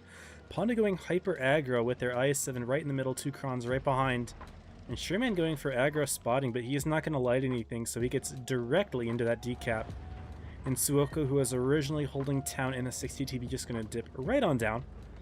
Ponda will take a cap lead grabbing D, and cap lead does matter in this map a good amount. It determines who pushes and who gets pushed. Now Mormon G is going to attempt to grab base B. Pagman going to spot him though, and J-Tog going to have some resets. Is Mormon G going to try to stick it out though? Nope. J-Tog gets a reset, and looks like Worky and Zombie, I didn't actually see him here. Work sneaking around in his T95E6, going to have some resets on the base as well. And even though Lev doesn't take any damage, thankfully for them, they are going to back off of B and not attempt to cap it quite yet. They do have a couple bat chats that might be able to do it without getting spotted, but at the moment, Blitz and Ding Dong lined up over on the A side of the map. Now typically you see AB having the cap lead and then CD going for the push, but this is a rare instance where the opposite is true. And Lev does have an opportunity to grab base B again at some point. They could go for a bit of a retry, but as you can see, Work, J-Ta, Pagman all had good vision on the B base, and it's not going to be easy for Lev to try to take it. Honda is nice and spread out with the rest of their tanks, looking at Sherman in particular in the bat chat, getting good vision if a Lev were to rotate back through their own spawn, which at the moment, if they make any motion on this side of the map, Sherman is going to see it. He's got amazing range in his bat chat, of course the highest in the game, so good vision on this side of the map. They only have 1 bat chat. Now we see 2 on the 11 team, but they are not being used for their vision here. These guys aren't really being played to their strength, in my opinion, which is the view range. Instead, they're being used as long range fighters, which, I mean, the gun handling on this tank's alright, but I feel like the sniping role is not meant for it. Of course, once you unload your shells, you've got a long reload ahead of you, which isn't really what you want when you're sniping, right? You want to be able to provide consistent cover fire for a tank. So having bat chats play as campers is a little bit awkward. Oh my goodness, we're going to be seeing Ponda try to have an even greater cap lead here. Stepping on C, but now, as soon as RGK and Suoko getting spotted, Sherman's going to drive off, but RGK is on half hit points already, trying to go for the reset, and I think Ponda's realizing this. Yeah, they're going to try to take C again. They're like, who's going to stop us, RGK? We're just going to put more damage into him. Loro actually putting a sneaky shot into Suoko, putting some pressure on Alev. Now RGK's stuck here. Or no, actually no, it looks like Alev's going to be making a play with their bat chats onto Loro. At least Ding Dong got lit. Looks like Bullets didn't, so at the moment, they don't know that Alev is making a play here. They do have lots of tanks lined up. Suoko, Watachu, RGK, Bullets, Ding Dong. Mormonji's going to drive through the middle, but at the moment, looks like Ponda's going to be making rotations as well. They've got their bat chat here to sneak. The rest of their tanks are lining up. We've got anyone in the back? No, Terminator's right below me. Couldn't see him, but there he is. Now, I am a little bit concerned for Worky and Zombie and how far away he is from everyone else, but at the moment, things are looking a little bit risky for Alev. They are losing even more in the caps, but they do put some nice shots into Sherman. However, Ding Dong is getting low, RGK is getting low, and of course, Mormon G, and it looks like he's getting pushed out by Pagman, and he doesn't really have anywhere to go. It's going to be a little bit awkward for him, trying to get a sneaky shot and drive down, but instead he just gets hit as well, so Not looking good for Mormon, and Pagman is going to have his help. Watachi's going to try to go around to support, but Terminator Pathloopy putting shots into him as well. Here comes Mormon G, and Bullets is actually going to go for a play as well. And Terminator's easily going to be able to clear out Watachi, but Bullets at least gets a kill. Sokolov is able to get a clear of their own despite losing a tank. However, they are struggling in the hit points round on a nice shot from Pathloopy into RGK. Things are getting a little bit scary for Love. They're running low on hit points, but instead we're going to be seeing a play made on the B base by Work and Jta, who stopped the B cap from accumulating, I should say. But Ding Dong and Ding Dong, Tyrese can be making a play on Jta. Now Working Zombies in a bit of a 2v1 scenario. Mormon G does go down. And RGK still incredibly low here. Looks like Loro going to be making a play on him. Missing the shot though. RGK puts in a big one, and Suoko's going to have a nice shot in as well. We still see some tension between Tyrese, Paffy, Work, and Ding Dong and Bullets going to be coming in to support, but it looks like Pathloopy was able to get a kill. We're at 950 points for the team at the moment. Suoko and RGK are getting railed by Sherman and Loro, but looking back over in the B base, 920 points as Paffy goes down. Bullets and Ding Dong going to be making a play for Work, but Bullets is going for a full reload. Ding Dong getting shot in the rear by Terminator. The capture points are only ticking. Suoko gets picked off by Loro. RGK sneaking Worky in though. It's getting really close, but how are they going to stop the points anymore? Loro is going to be able to get a kill on RGK. Bullets is incredibly low. Ding Dong. None of them are going to be able to stop the bases, and it looks like we're just going to be seeing a clean win from Honda. Getting a couple kills at the end there just to secure it. But Honda will take game one. Nicely there. Very close one to start off the set, though. Was a good one. I didn't see... Oh, shoot. Do we have the team swapped again? Did I swap the teams again? Oh, my goodness. Oopsie daisy. I don't know if I did. We'll see. I wasn't paying attention to the to that again, but it's fine. Anyway, game one does go to Ponda though. They had a nice one. I really wasn't sure why Alov was using their batch hats as snipers. It makes sense that they were just there so that they could rotate in. They weren't supposed to be used as snipers. It was just their positioning so that they could fastest respond to whatever Ponda was doing. So I mean, I suppose it makes sense why they were there, but yeah, normally you don't see the A-B side pushing. You know, that's an awkward thing to do because you have to push up from those ramps, and there's just a lot of ground to cover. But interestingly enough, Ponda was able to take the cap lead in D, and it worked out for them nicely. They did a good job. And moving on to game two, we're going to be seeing a lot of mediums here. Holy cow. 2 STBs and a batch chat for Team Ponda, and Alev triple KPZ. Their burst is going to be insane. Are we just going to see an all-out D fight here from Alev and Ponda? Who knows? I mean, I don't know where else those STBs would go. Ponda also has a KPZ as well, so they got 4 meds, so they could have the tank advantage. The Type and IS-7s are going to be able to join the fight quickly, and Alev with those Kronvons, I don't know if they're going to be able to take those into the D corner, so maybe that's not the play from Alev here. Let's see. I am curious how they're going to use these tanks once they see Ponda's lineup. You know, what's their reaction going to be to it? I guess we're about to find out. And here is game number 2. Ponda versus Alev. Do I have the banners swapped? I did, didn't I? My goodness. I keep doing that. Sorry. I just don't pay attention to it game one, I guess. Anyway. Sorry, one sec. I've had a little bit of a spill with my Arnold Palmer. Is that a blind fire? Looks like KPZs from Alev are going to be going to the CD corner, which is something I didn't quite expect. RGK is going to get the first shot in, but Ponda is going to have the tank advantage. But instead it looks like the IS-7s and Type from Ponda are not going to be going to that corner like I thought maybe they were. And instead they're going to be making an aggressive opening play right into the center here. The Kronvons from Alev are somewhat trapped in the middle, if at all. Are they going to be pushing into Jta and Loro? Yes, they are. They're immediately going in. Tyrese going to be taking a lot of damage, but Jta is just going to get clipped out in the opening game here. And Watachi Tyrese should be able to pick up that kill. Suoko going to be going around for it. He's going to pick him up. Missing the shot. Oh no, come on. Elev, you need to be hitting those. Honda's going to be closing in on the 3 tanks from Elev in the corner. Ding Dong's already getting deleted, but Terminator does as well. And lots of DPM from the Elev side, but Honda's inserting their IS-7 in the fight. And all 4 of these tanks, the Kronvons and IS-7, are just taking so long to respond to that. That Elev is already losing their tanks here. RGK should be able to get the pick on Pag, reloading just in time before going down. So it is going to be a 4-on-4, and Elev are going to have the hit points. And they could actually sneak something onto Paflupi as well if they decide to do so, but positioning is in favor of Ponda here, I must say. Elev is just a little bit isolated, or not isolated, I mean they're together, but they don't really have good map positioning. And Suoko is in fact isolated. Watachi is going to be making a play onto Loro. Suoko needs to hit this shot. You've already bounced a big one. Hitting that one, that's good. Loro's on 805 though. It's going to take decent rolls from Elev to get this kill. The first one goes in, that's a low roll. Watachi's going to have to roll good here. He doesn't. 425 wasn't enough. Suoko survives just long enough to get the kill though.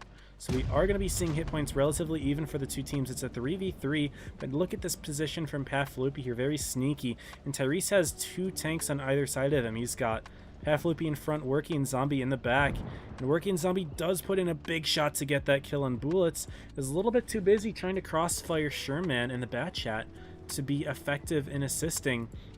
And unfortunately for Elev, losing that tank was absolutely massive here, as Ponda has all of their mobility now and so much flexibility to deal with the Kronwagen. And he was just kind of caught in the middle, Paflupi on one side, Sherman on the other. There's just nothing you can do about that when you're in a heavy tank. You know, you can only deal with one threat at a time. And Ponda having the mobility alive in the endgame did allow them to be more flexible in choosing the engagements that they want. And now Bullis just has a bat chat on his rear saying, "Hi, how are ya?" We are going to be seeing Ponda take this one as well. They are now up 2-0. And a great start for them, taking both games on Canal, which is a very tricky map. So the fact that they got both wins is going to be a big sigh of relief for them.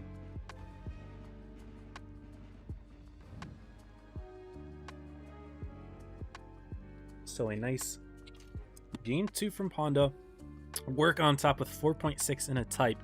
Type isn't normally a tank you expect to see high damage games in. That tank gun isn't the best. It's not bad, but it's not the best. But Work putting in the effort. He's doing a great job on the Ponda team this season. Has definitely been a playmaker for the team. And yeah, 2-0 is the score right now as we head into the next map, Rockfield, which is, of course, a staple map in competitive, but a lot less sneaky. You know, this isn't really a map where you see a lot of the sneaky plays being made.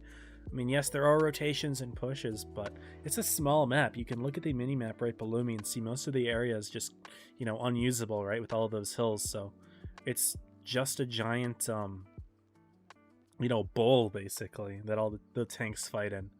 So not a lot of sneaky stuff like Canal, so maybe we'll just see some honest fights here. Who knows, some sort of cat play. A lever rock and lots of Krons again. They did not work last game. I mean, they got the kill in Jta eventually, but then they were just kind of slow to rejoin the fight again, and Ponda just had the positioning on them. So I don't know. They're going to stick with 3 Kronvons, but I don't know how I feel about it. But we are going to be seeing Chieftains and FE2 and 5B making an appearance now. The British Heavies that were meta for most of top 8, we haven't seen a whole lot of today, but we're going to be seeing them now. Kame, Chip, Work, Tyrese, Suoko, all running their British Heavies. Not going to run 1 Kronvon, but they're going to be sticking with mostly IS-7s.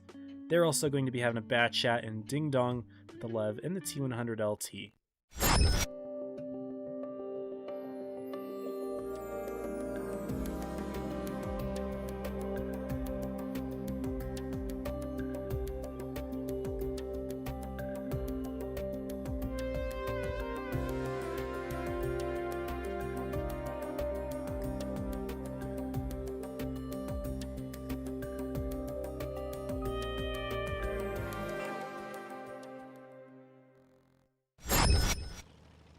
And game number 3, Ponda 11. We're going to be seeing a C play from Ponda and a A play from 11, it looks like.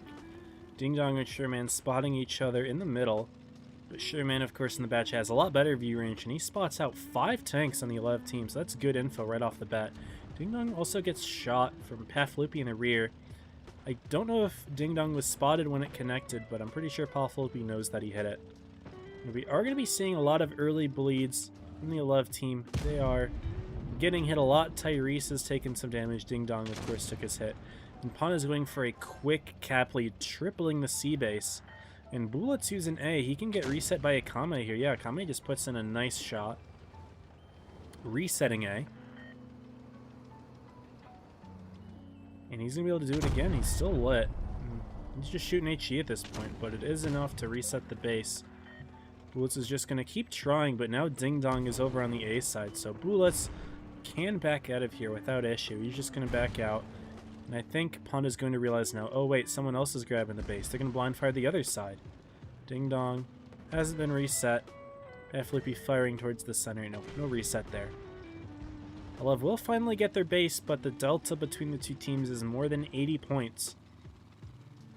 And of course, since one kill gains one team 40 points and loses the other team 40 points, that's a delta of 80. So even if 11 will get a kill here, Ponda are still going to have the cap lead. So 11 is going to have to either sneak the B base somehow, which could be difficult because of Jta's positioning, or they're just going to have to get multiple kills in order to take the cap lead here. But as we've seen, Ponda's doing pretty well this set so far, even though they looked like a complete mess against the Joker team. They're doing a great job at punishing Tyrese, who's still bleeding, by the way. He's been in this position. He's peaked multiple times and gotten bled multiple times. He's down to 1,000 hit points. Bullet's not looking much better at 1,300, but that was just because he was trying to cap the base. But now Ding Dong is making a little bit of spotting play over on the Alev spawn side. Are going to allow Alev to put in a little bit of damage. They're still around 2,000 hit points down, though. That's going to be very difficult for them to pick up. They do have Kronvons that'll put in good burst damage quickly, but once they put in that burst, the guns are going to be even again, but then those Kronvons are going to be reloading for a long time, and that could give Ponda an edge when it comes to endgame play here. But it looks like Ponda are going to be making a move for Ding Dong. Oh, Ding Dong is still caught out here. Oh, he's stuck. He is stuck. Workian's going to bounce a shot off him, but Akame's coming in from the rear. Ding Dong bounces. He backs forward a little bit too much. He's going to get shot by Akame. Yeah, there we go. Jta's putting in a shot. Sorry, Skip's putting in a shot. Akame put in a shot. And Ding Dong's overextended here. All of Ponda's just kind of lined up. And Alev has to make some sort of other move, but they're not making a move. They're just letting Ding Dong get kind of killed here. They're taking all the bleeds. They're now down by over 3,000 hit points. They're down by a gun.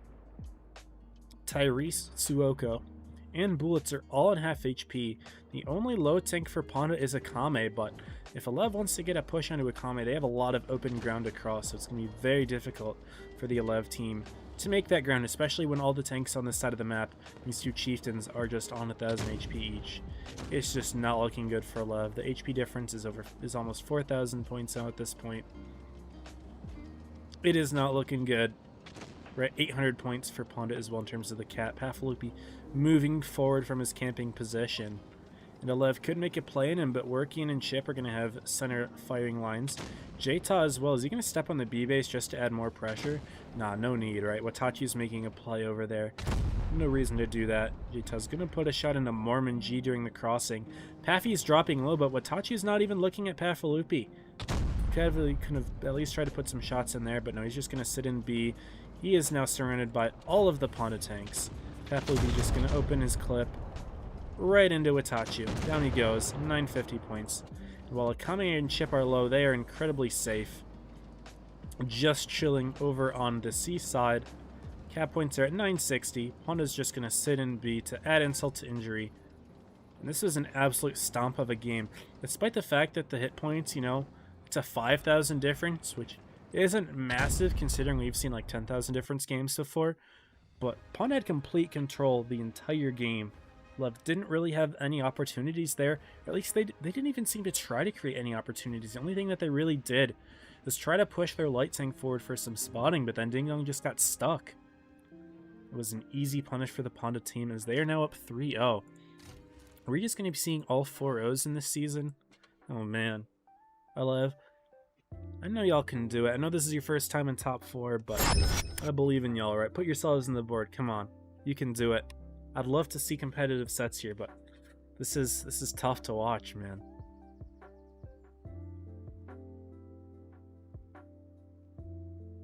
Got friends in both clans, so I mean that's how it always is. I have friends in most of the top competitive clans, so I always am watching them play against each other, but I do feel for Alev here, as this is again their first top 4. But we got 1 minute until game number 4 here. Lev are going to keep their 2-100. Honda will keep their bat chat, which I do respect on both sides because light tanks are good on this map. And a couple slight changes. Looks like we're going to be seeing 6 VTPs for Lev. No more Kronvon spam. They'll keep 1. 2 I7s, a Chieftain. Honda with the Chief, a 2 and 5B. They got an assortment of tanks. They even got a VK72. I've been seeing them on this map a little bit more and more. It's definitely a large tank and not easy to hide, especially in a map like Rockfield, but it's definitely usable. And Ponda, of course, they know what they're doing. I'm not going to question it, right? They're up 3-0. Why would I question what they're doing now? So, they're looking good. We've got 10 seconds until game 4. Will Alev put themselves on the board? Are we going to be seeing our 3rd map? Or will Ponda clean sweep, sending Alev out of Blitz Cup, going 0-8 in top 4, which would be a tough look for them. But it is looking more and more likely with every game here. Looks like we're going to get right into it. Everything's loaded up nice and quickly here, which is good to see. Everyone's internet is functioning quite well, including my own, which is the most important, right? Because I'm streaming it to y'all.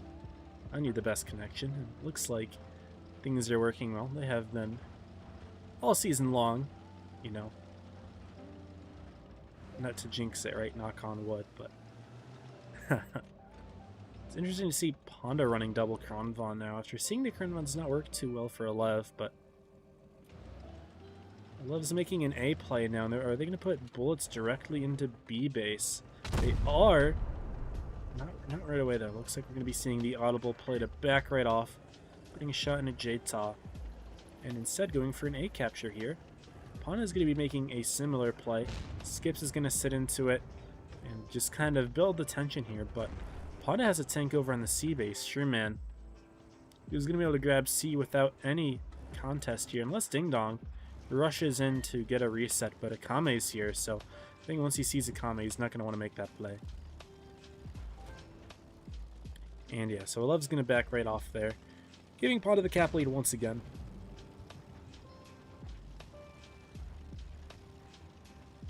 Akame and Sherman are both getting lit here. Do they think that there's someone here? I mean, they must, right? Akame getting spotted all the way down there. They must know that there is something going on. But Watachi getting fired at cross map. He's backing off of A. You don't want to give Skips A. That would not be good. But they might be doing just that. Are we going to be giving Ponda 2 caps?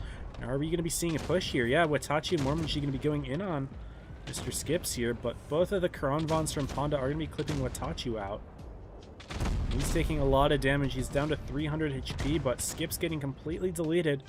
Now Watachi just needs to hide from Paffy and J-Ta here, not get killed, and then that would be a good advantage for the Alev team, although Ponda is starting to crash back around on bullets. But Alev going to continue their push with their 60 TPs, Chieftain, Kronvagen. And it will be making a play in the corner here, but Chip going to be doing some blocking for Mormonji, and that could be an opportunity for Ponda to get shots in there. No, instead Chip's going to be the target. The 60 TPs are loaded though. They're going to be able to continue their push. Double shot into J-Tel, that's huge. Ding Dong might be able to push in for the kill, although maybe you don't want to do that with your light tank quite yet. So the push is looking good for Alev. They are currently 2 tanks up after getting that kill. Paflupi is going to be the next target. Suoko reloading. RGK reloading. Tyrese with the kill. Yes, and Alev's push is going strong. And even though Blitz was eventually killed, I didn't get to see that on camera. Alev's push is just looking incredibly strong. Worky and Zombie going to be shot at by Mormon. No, Worky and missing his shot. Mormon missed his first, but then is able to put in another one. Ding Dong is going to be able to get the kill. And now it's just Akame and Sherman. And Sherman's all the way on the other side of the map, not really able to put a lot of help in. He's going to try to make a play on Tyrese. But in that time, Akame is getting pushed at here by Ding Dong, missing the shot. And I think he's realizing that that's game here. He gets killed. Sherman does sneak Tyrese, but Alev have 3 tanks alive. Ding Dong going to be sneaking in a shot. And yeah, they're just going to sit on the A base, realizing that, you know, it's going to be hard to chase a Bat Chat down. We might as well get the cap lead, right? They're going to sit on A. I'm assuming they're just going to put those 260 TPs on B as well, and then eventually take C. But nah, is Sherman going to die for time? In the great words of Nemo. He takes a free shot. Will we see the die for time? No. Despite everyone in the entire world saying, Sherman, die for time, right? It's what Nemo would want. He's not going to do it. He's going to fight a little bit longer. What is going in the air? No, he is dying for time. But both of the Alev tanks bounced off of him. So despite his best efforts, he will survive. Ding Dong does go in. Uh-oh, a high roll could do it with HE here. No, not quite. But yeah, Alev are on the board. They don't go down 0-8, which is good for them, of course. But Alev are still alive. They didn't go 0-8, thankfully. I'm glad that we're just not seeing a 4-0 here, because I like watching competitive sets. And the nice thing about this, it means that we get to see a new map here, y'all. New Bay as the new map for games 5, and if it comes to a game 6, we get to see it for game 6 as well. Could this be the start of an Alev comeback? That would be lovely to see. They did a great job there. Their push just right through the A corner was too much for Ponda. With 60 TPs just put in such beefy damage. I didn't see who did top there. I wasn't really paying attention, but I mean, those double taps into Pat Philippe were just brutal.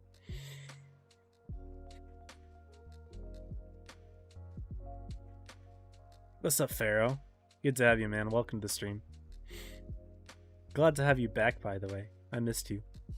Anyway, moving on to our next map, we've got Ponda are running actually quite like tame lineup. They've got the meta tanks from this season. 2 IS-7s, 2 Chieftains, 2 Crown Vons, and a Mouse to round things out. It is Alev that will be taking the 2 and 5B. I know this is a tank that Ponda's been playing a lot, but working in Zombie is offline, it looks like. I don't know if he had to leave or if his internet's having issues, but he got pulled out. And we're not going to be seeing a Ponda 2 and 5B. Alev running 1. 2 777s. You don't see those a lot at all. That tank didn't receive a whole lot of love this update, whereas a lot of other tanks did. So the 777. First time this top 4, but one of the first times this complete season. So Alev must have something sneaky going on with this tank. 2 VKs and a 60 as well. I'm curious why they're using that tank, but anyway, let's go ahead and introduce New Bay.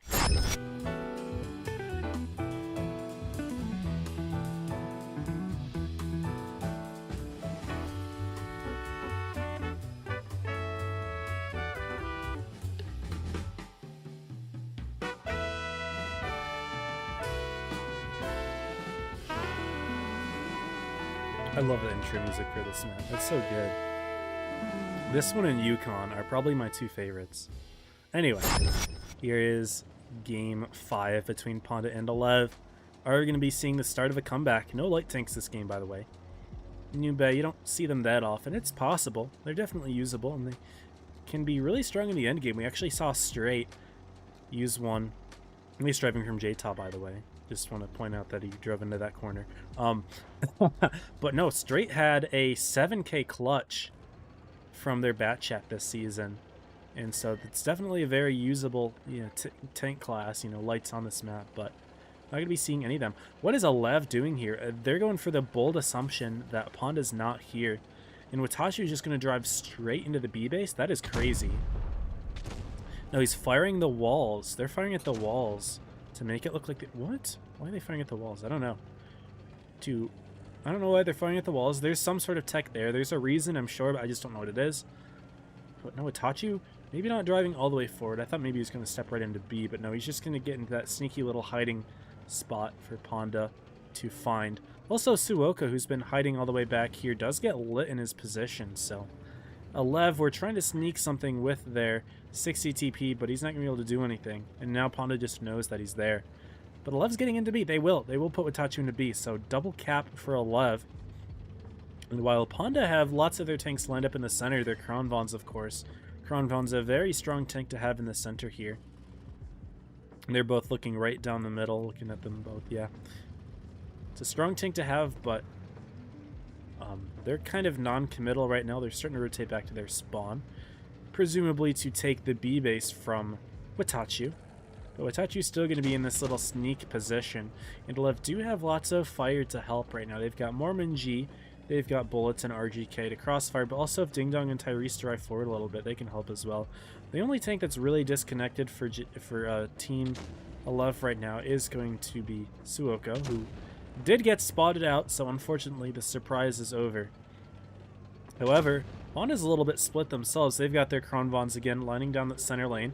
But looking at Sherman here, who drove all the way out here. He does take a hit for free there from Suoku, is going to leave his position. But we are going to be seeing a B cap again from Skips. Loads his tungsten, but Watachu's not giving him a shot. Is he just going to allow Skips to take the base? No, they trade. But, oh, we're going to be seeing an immediate counter push from Bullets here, but looks like J-Top, Pafloopy are going to be helping out. But no, Skips does drive in, and Pafloopy, J-Top not really connecting their shots effectively. Bullets is taking a lot of damage, but Watachu should be able to get this kill. No, Mormon G should pick it up before we see more damage being put in. And down he goes. We are going to be seeing Ponda make a play in the middle, though. Ding Dong gets picked off. J-Top, Pafloopy are now on the run from the 777s, but Tyrese is going to put in a massive HE 1051 into Pafloopy. Mormon gonna sneak the kill? No, just go for J-Ta at this point. No, Mormon is gonna go for Pafloopy. Is he gonna be able to get himself away?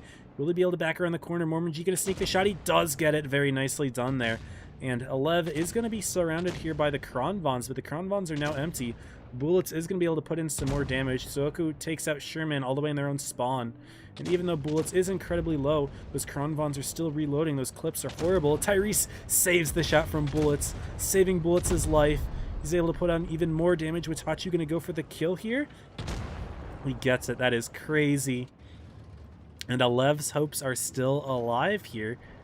They made an amazing push through the B base. Ponda just didn't support it well enough in those Kronvons, even though they snuck Ding Dong. They didn't have enough time to deal with the rest of these tanks here. And of course, Ding Dong in the VK-72, he's nice and heavy. Yeah, Terminator's going down. He's given up. Chip dealing with RGK, but he's not going to be able to handle it. And Alev take game 5. They are on the board here. Things are looking great now. It's starting to turn around a bit. What is going on?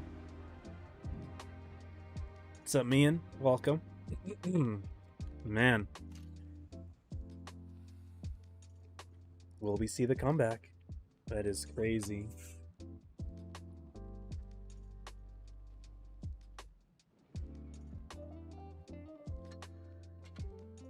And the followers are still coming in. Welcome, everyone. It's great to have y'all in here. I am appreciating the love right now. Again, if y'all haven't followed on Twitch, subscribed on YouTube, I invite you to do that. I do all the tournament streams for North America, and would love to have y'all along for the ride. The more followers I get, the more seriously Wargaming takes me, because I'm one of the smaller CCs for Blitz right now. So it would be great to have your support. Anyway, for Game 6, we are going to be seeing triple Kronvon from Ponda now. They do like the Kronvons. They're going to be running them again. They definitely hurt Ponda's chances in the late game there, because of course they had used their clips and they were just low. But Alev's going to keep the 777. The tank's got good DPM. That's what it has. They're going to run 2 of them again. That's their tech on this map. It's the 777, and it worked last game. Try it again. Why not?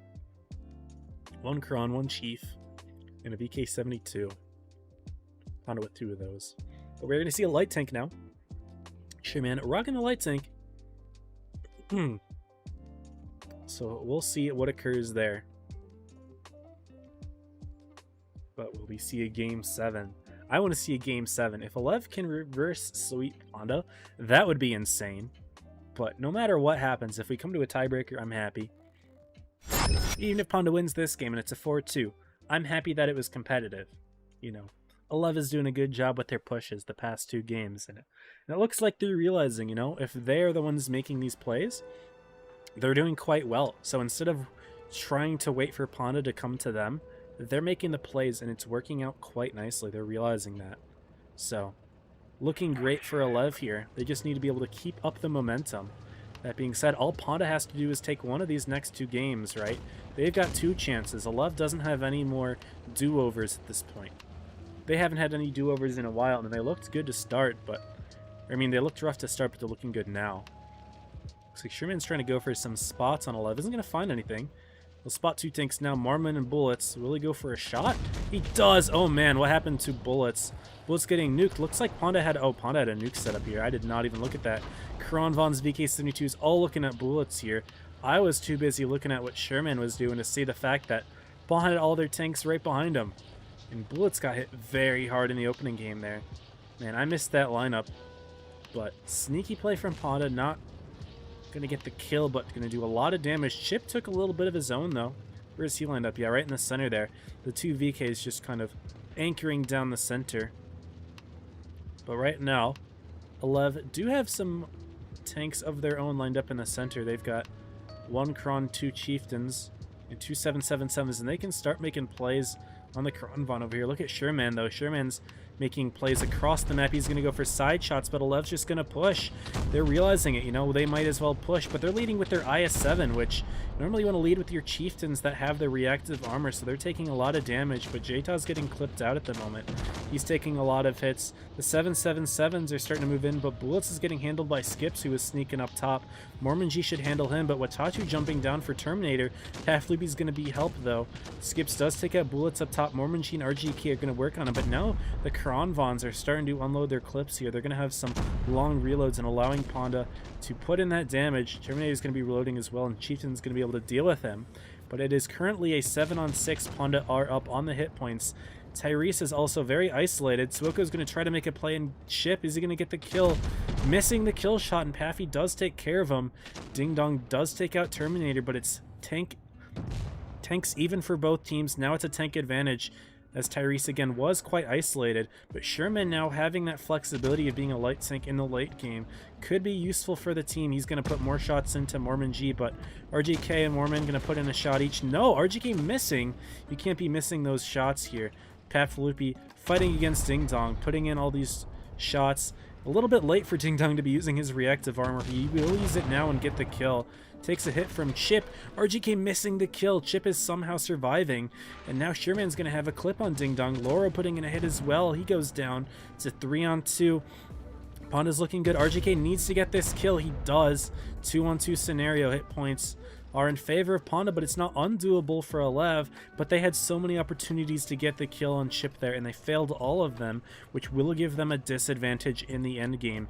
Sherman, of course, being in a light tank, has all the flexibility in the world to work with right now, and it's going to be Alev that has to play Ponda's game when it comes to that. In addition, Loro's on a ton of hit points. It's going to take a lot of effort for Alev to be able to chunk him out here. RGK did get spotted as well. He's going to be making a play down towards B base, but here's Sherman. He's going to get lit. Not going to go for a shot, though. RGK going to try to loop one in, misses it. But what's the play, though? Sherman's going to keep going wide. He's going to go around, see if he can surpass RGK even here. Yeah, RGK not going to hit that one. And what's Loro? Loro's just going to be driving up top. He spots Mormon. Either that or Sherman spots Mormon, but no, there we go. There's Loro. Loro's lit. Alev knows where both of the Ponda players are approximately. But what's the play between RGK and Sherman here? Are we going to see the corner peeked? Yes. RGK putting in... No, missing the shot. RGK is missing way too many shots in the late game here. He already missed one shot on Sherman earlier. He missed the kill shot on Chip, and now things are absolutely looking dire. Mormon G's about to get ram killed by Loro. In comes the German super heavy. Bang! Doesn't do enough damage. But how is Mormon going to deal with this? Tries to put in one shot, but Loro gets the HE, and now it's just RGK alone. And it's like 2-on-1. He's going to back himself as far as he can. Go for the play. He activates his consumable. Sherman's gone. He dropped down, and RGK has no idea. No, he knows. But misses that shot too. RGK is not hitting his shots now. And that is costing Alev big time. Loro misses his own, and RGK sneaks one in. But things are looking dire for RGK right now. Sherman activating his consumable for some reason. Don't know what's going on there. No, he's just going to play it safe, you know. Ponda's got the cap lead. But Loro takes another hit. RGK is able to connect that one. He's still going to be able to clutch this one up. if he plays it carefully. The time is starting to tick, though. Less than 2 minutes left in the game. And again, RGK still has to chunk through Loro and Sherman, but he has put 2 shots into Loro unanswered. Loro's going to be driving for the B base here. Just backing himself out. You know, he's already taken a couple hits. It's not going to be easy for him to deal with RGK in that position. So what is RGK to do? Was he going to try to go hunting? Loro doesn't need to step in a base. All that would do is tell RGK where he is. But you're already up in the cap, so no need to do that. If I'm RGK, I'm not stepping on C, though. I'm going around it, right? You want to try to hunt that tank down without them knowing. No, he is going to step on C. He is going to tell Ponda where he is. He's just going to grab that base. And now Ponda can prepare for it. Loro just going to step right onto B and counter it. No, backing off. I think that's smart. I don't think you need to be having him make the plays, right? You want him to be safe from RGK. You want Sherman, because Sherman can take a hit, right? And Sherman's fast, right? He can react quickly. Yeah, they're going to step on A, but what is RGK to do here? He's going to push forward, try to see if he can sneak Loro. Loro's looking, though. He knows that RGK is coming this way. And if RGK steps into the B base, yeah, they are spotted. Loro misses his shot, and RGK is just going to drive right for him. We know that Sherman just stepped in the A base. Yeah, RGK is just going to push as fast as he can. Loro trying to back himself out. And Sherman's going to have to enter as quickly as he can. RGK puts in 1. Will he put in 2? He does! Looking great. He's going to have to reload that clip. Will he be able to survive one from Sherman, though? RGK looking great. He does get the cap lead. But no, Sherman's just going to grab C. He's just going to go for the cap play. Is he going to be able to do it, though? 13 seconds, 12, 11, 10. Now the cap points are still ticking for Ponda. They stopped for 11. Is it going to be enough, though? 5, 4. I think Alev just clutched it. I think RGK just clutched it for Alev. We're going to be seeing a game 7. Alev was down 3-0, but RGK, despite having a few fluffs there, is able to win it, clutching out that 1v2, excellently handling Loro without taking a single shot from him. I bet Ponda's a little bit flustered at that sort of play from Loro. But RGK with the clutch to allow a game 7. I'm going to give him the crown here. I know that he fluffed a lot of shots early, but to be able to clutch in that sort of scenario after you've missed all of those shots, that is a difficult thing to do, you know, to keep that morale up. That's a crown for Mr. RGK. A 2v1, and he absolutely handled that. We're going to be seeing a tiebreaker here between these two teams, which means we move on to our last map, which is Vineyards. Vineyards, the infamous tiebreaker map. I don't know why Wargaming keeps making this the tiebreaker. It's an asymmetrical map. South spawn is better, many people think. At least I tend to think that way. So Alev could have an advantage here. They are going to be having South spawn. But what are the strats here? Ponda with 2 Bat Chats, 2 Kronvons, 2 IS-7s, and a VK-90. Alev's going to be rocking 3 British heavies, 2 Krons, an IS-7, and a T-100. So lights on either side. Ponda with 2 of them that they could take an early cap lead in the A base. But we'll see what happens here. It's going to be a hectic game 7. This is for all the marbles. Winner moves on to tomorrow. Loser is eliminated in 4th place. Holy cow. Oof, I'm excited for this one, y'all. This is such a good set. Anyway, I'm going to go ahead and roll the intro early here, but here is the map, Vineyards, for y'all.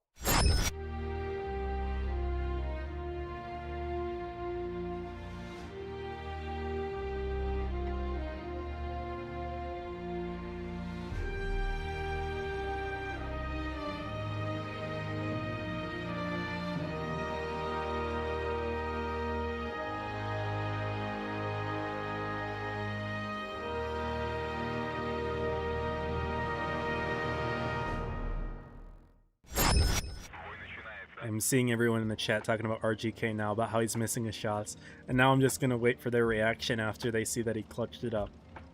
Yeah, he hit the shots when it counts. And those were not easy shots on Loro either. The fact that he did it without taking a hit himself was amazing.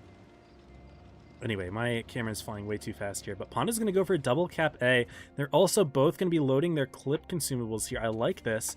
They're trying to see if Ponda's, or if Alev is going for some sort of sneaky reset play. They were going to be able to nuke him, but instead they just grab the base cleanly. They're going to run themselves away. Alev are going to try to take some map control, though. Ding Dong driving in the middle to get some spotting. Lights the Krons and VK90 for Ponda, but they're driving to C already. And though Alev will take B with their Krons, who will have some nice map control from the center. They are going to be down on the caps and still down on the caps. Are they trying to defend A? Yes, they are. Chip, Pafalupi going to be there. Chip all the way in the back. He's putting in the damage, and Paffy with the spotting here. Sneaky little bush. If Alev knows this map, though, they know that this is a useful bush. And also, it looks like it's a tree. They should definitely be able to tell that someone's here right now. This should be a blind fire. But I like Pafalupi here, though. He's doing a great job of just sitting still, being disciplined on the trigger, because, if you fire your gun, right, you get spotted, and that wouldn't be good, but instead he's just giving all of this info to his team right now, and the capture difference is only increasing. Ding Dong's going to step on the base himself, and are we going to be seeing a reset attempt from Paffy? He's in a light tank, so he might not get spotted by Paffy, but this could definitely be sneaky play here for them. But he's sitting inside of the bush. That's an easy blind fire for Paffy. If you're really sneaky, you go all the way on the other side. Or you just sit in the middle. But no, it looks like Jta actually has resets onto this bush, so what is the play? Ding Dong's just going to sit here for now. He's not going to worry about grabbing the base just yet, but we are going to be seeing Alev potentially make a play up here. They spot Paffy. Oh no. They spot Paffy. And he takes huge damage, 1500. He's going to try to run himself away. The Alev's just going to push right on in. Suoko missing the kill shot. Is Ding Dong going to try to sneak it? He's going to step in the A base, but he's looking for the kill on Pafalupi here potentially. We are going to be seeing the push from Alev continue. And although the bases are in huge favor right now for Ponda, Love is going to take A. 800 points, though, is a little bit scary, and Mormonji's getting nuked out by Sherman and Skips over on the B side of things. And Pafalupi was able to get himself away from the fight, but in comes Alev, making plays on Chip and Jta. But they're a little bit scared here. Tyrese and Suoko aren't the healthiest, so they need to be playing at a distance here for Jta. Ding Dong's going to be driving himself in. Skip's going to try to stop B with Sherman, but we are going to see the kill in Jta. Chip is surrounded by 4 left tanks, but they're all away from the rest of the map, but Pafalupi gets killed as well. Now the points are in Alev's favor. It's 775 for 785, so it's incredibly close. Skips is on the B base right now. Chip does get taken out, but now it's Bullets and RGK versus all of these tanks. Mormonji sneaking a shot into Sherman, and it's not looking good for Ponda all of a sudden. Working Zombie getting killed. 9,000 HP for Alev. They get the kill on Mormonji, but is it going to be enough? It's a 3-on-6. Terminator Tanker's got tanks on him. RGK going to be lining up a shot. Is it going to be the kill? It is. No, Tyrese going to get in instead. Skips making a play, trying to see what he can do, but there's nothing left for him. Sherman hiding in the bat chat, and Ponda's given up. They're saying GG's. Sherman's not moving. RGK, Skips. Oh my goodness. Alev just reverse swept Ponda. Down 3-0 to win it 4-3. Incredible comeback from Alev. What a set. To think that I thought it was going to be over in 4 games. Alev reverse sweeping Ponda to make top 3. That is incredible. That is incredible. Great job from Alev.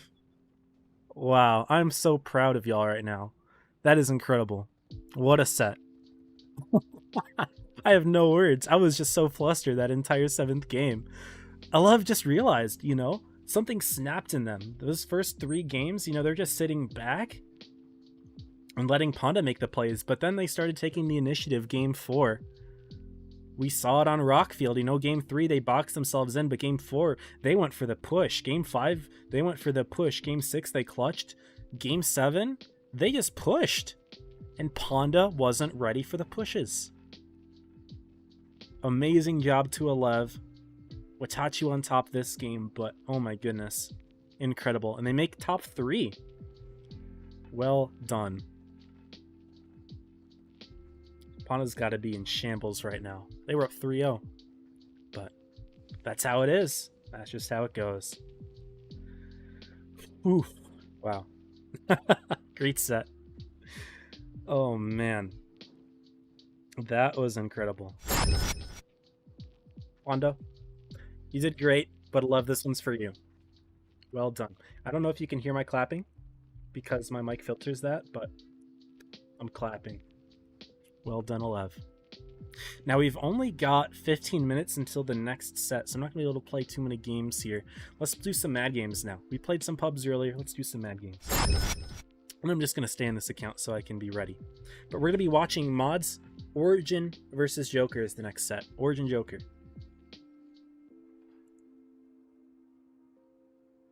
Origin Joker. Yeah, what is going on right now?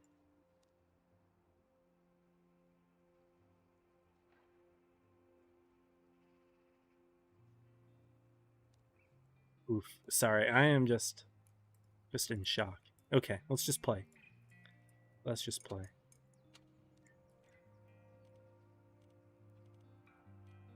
Let's play the 140. 140 is my favorite for this game mode. Yeah, don't leave, y'all. We still have another set to watch.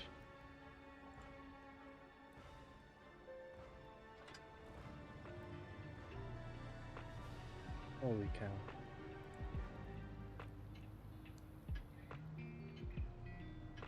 Oh, man.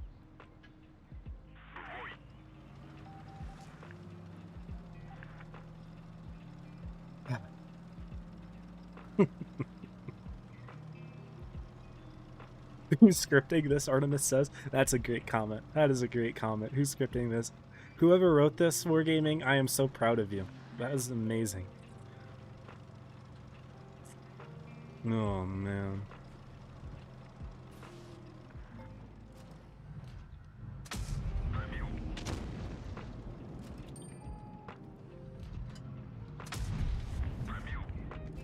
Almost just drove off the seabed. Oh, hello. Hello. The nice thing about this tank is I can just shred him now. I have as healthy as he is. Oh, I'm dead though. Rip me. Yeah, rip. But I did shred that leopard. I like playing this tank, even though, you know, you can definitely get rammed. I think it's more fun to play this tank. I don't like doing all the ram stuff. I did a lot of that during the clan event, and it was just not fun. Electronics. I came back because I heard my middle name reverse sweep. That is gold. Yeah, Leverage, out of anyone, Leverage has the amazing reverse sweeps. Like Grand Final Spring 22. The season I didn't get to stream. I was busy with graduating college. So I didn't stream that one. And I'm really sad because that was such an amazing tournament. And all those streams are gone because they were streamed by Dunk, who like completely disappeared, deleted his channel and everything. Oh man. Worst top team in Blitz history? Nah, that's not true. Honda's been a consistent top 4 team for a long time. I mean, this just happens though. This just happens, man. It happens.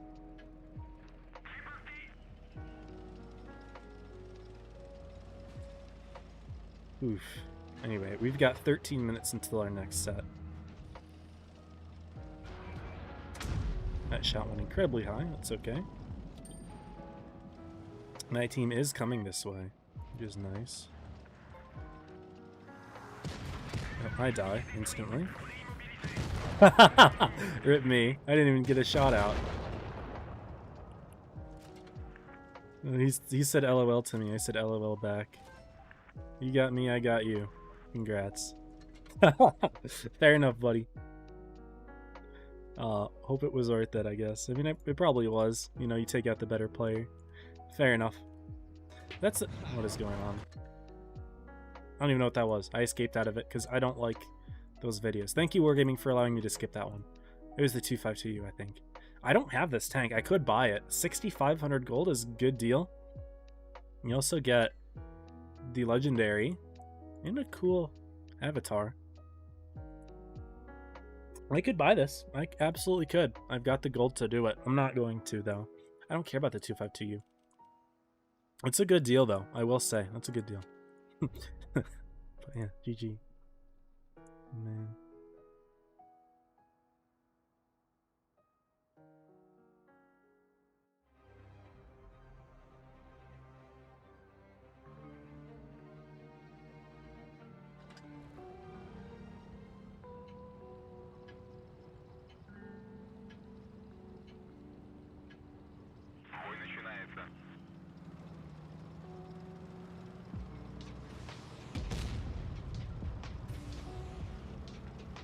Got Basante in the event. Great, nice, man. That's good. Oh, I could be playing the Basante right now. That could be fun. I did end up picking the Basante. For the clan event, I didn't have it, and it was tough because, of course, you know, it's the rammer tank. It's also incredibly heavy, so it's a very good tank to have. However, I didn't have it for the clan event, so I was just getting destroyed by those things all the time. But now I have it, so it's going to be very good. Also, I need to remember I can heal people. So if people are taking damage, I can heal them. It is in fact a thing I can do. Although I just got myself spotted, so maybe I shouldn't be always doing that. Oh, the dog under that. They did so good. Oh, you're also on Twitch. Yes. What's up, Bromatic? Welcome to the stream, man. Good to have you in here. How you doing, man? Streaming some competitive Blitz. You just missed an amazing set. Oh, they're all here. Oh, God. Alright, well, I am now dug in. I am not going to be able to leave this position very easily. Maybe I could sneak some shots in this way. 183 fires and misses. 100 goes in. I'll just do it. Ah, he's ramming off the 183 to heal. That's incredibly smart, actually. But I'll kill him anyway. Nice. Dunk 244? Yes. Dunk. He streamed the spring season for 2022, which I was not able to because I was finishing up college at the time and I just didn't have the ability to fit it into my schedule. And I'm thankful that Dunk filled in for me. I do appreciate that. I just wish that I could have been a part of such an amazing season because that grand finals was nuts. It was a reverse sweep, 4 out of 5-4, which is insane. So, yeah. So a little bit of a blast from the past there.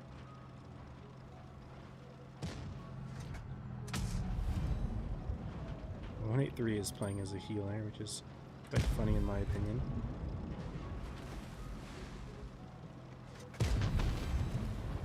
Oh, but I got healed. Let's go.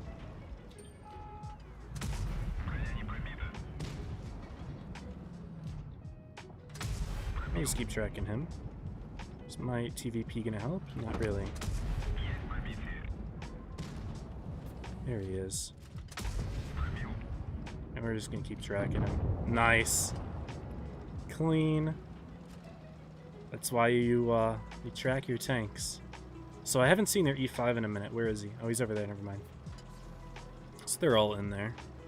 So this position should be brutal for them to fight. That being said, they're healing that guy quite well. Maybe I make a... Ooh, no. Yeah, I don't want to peek up here. Ooh, nice heal, though. And we've got the caps. It's not going to be easy for them to deal with this. Hey, get rewards, watch through the portal. Pinned comment. Hey, you'll get these deals. You just play the game, you'll get deals. They pop up. Usually, if you play the game, you'll just get pop-ups. Took a hit here. Ouch, that did hurt. Not enough, though. Not peeking on that E5.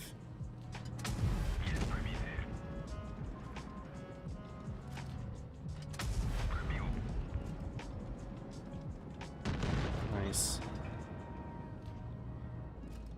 Couldn't sneak in a notch shot. 252 outdated, I agree. It's a good tank. Not worth the price. No, that is a very good deal, but I mean, I just don't care about the 252. It's not a tank that I have any interest in playing.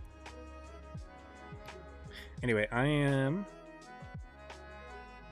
I've got a lot of friend requests. Holy cow. Hey, for those of you who are friend requesting me, if you're taking time to find me in-game and friend request me, you take the time, subscribe to my YouTube, follow me on Twitch. I would really appreciate that.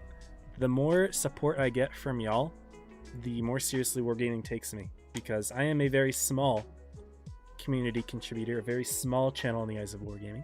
Even though I am a CC, definitely on the smaller end, like probably one of the few smallest. It's just the fact that, you know, I do these tournament streams, that they involve me with their stuff, which I am very grateful for. But, you know, the more support that y'all give me allows me to make sort of content in collaboration with Wargaming. It's not great in pubs too. I think it's okay in pubs. I forgot to play it. Dang it. It's fine. I'm not going to have time to play another game before this next set. I am going to be getting my invite, so I can't play another game. But if the set ends quickly, right, and I need filler to fill, like, you know, the window, because, of course, the rewards portal is open for 2 hours and 55 minutes, and if I don't stream that entire duration, you guys would just lose out. So if I keep the stream up for longer, I will try to remember to play the Basante. Did I get lit there? No. I'm just going to go out of the base. What do you major in? I was an engineering student in college. I did engineering. Oh, their T-57 crossed. Don't back up, buddy. You back up, you're done. I'm not even going to waste my ability on him.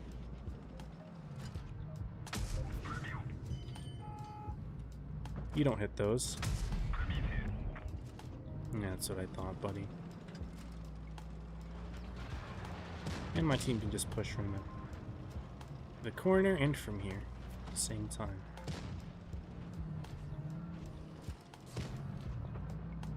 This guy's looking at me. There is also one through over there, but I'm not giving him a shot. Because one of the situational things you gotta do, you gotta be paying attention to what's in front of you, and also what's not in front of you. That's how you get better at this game. It's by knowing all of these things. And that guy got all untapped almost. Oh dear. That Yag was not spotted. There's no way I could have known he was there, but it doesn't matter. Now I know that he's there, and I'm playing in a position that's safe from him. This tank's got amazing DPM, so I will be making plays. Electrical engineering, yes. I was an engineering student.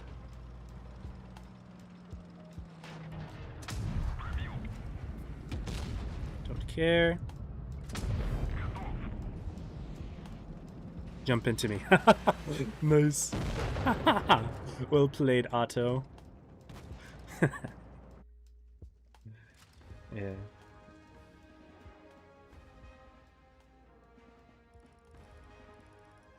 Man, I feel bad. I'm seeing a lot of messages from my Ponda friends and the chats right now. They're upset. I feel for y'all. That was a tough set. 5k, nice. Alright. I have got to wait for the invite. That's going to be coming in about 3-4 minutes. So I will not be able to play another game. So we'll just go ahead and chill here. I will remind y'all, if you aren't watching to get rewards, the way that you do that is you go up top here, this little thing above my webcam. You click on it, and there's a menu. If I move my webcam down here, this thing, the Blitz Stellar Cup thing, you can find my link here, and if you click on this, this will take you to the rewards portal. Or you can do it by going to my YouTube and my Twitch, and there is a link, a link that is pinned in the chat, and you can get there that way. But if you want to get keys, you have to watch that way.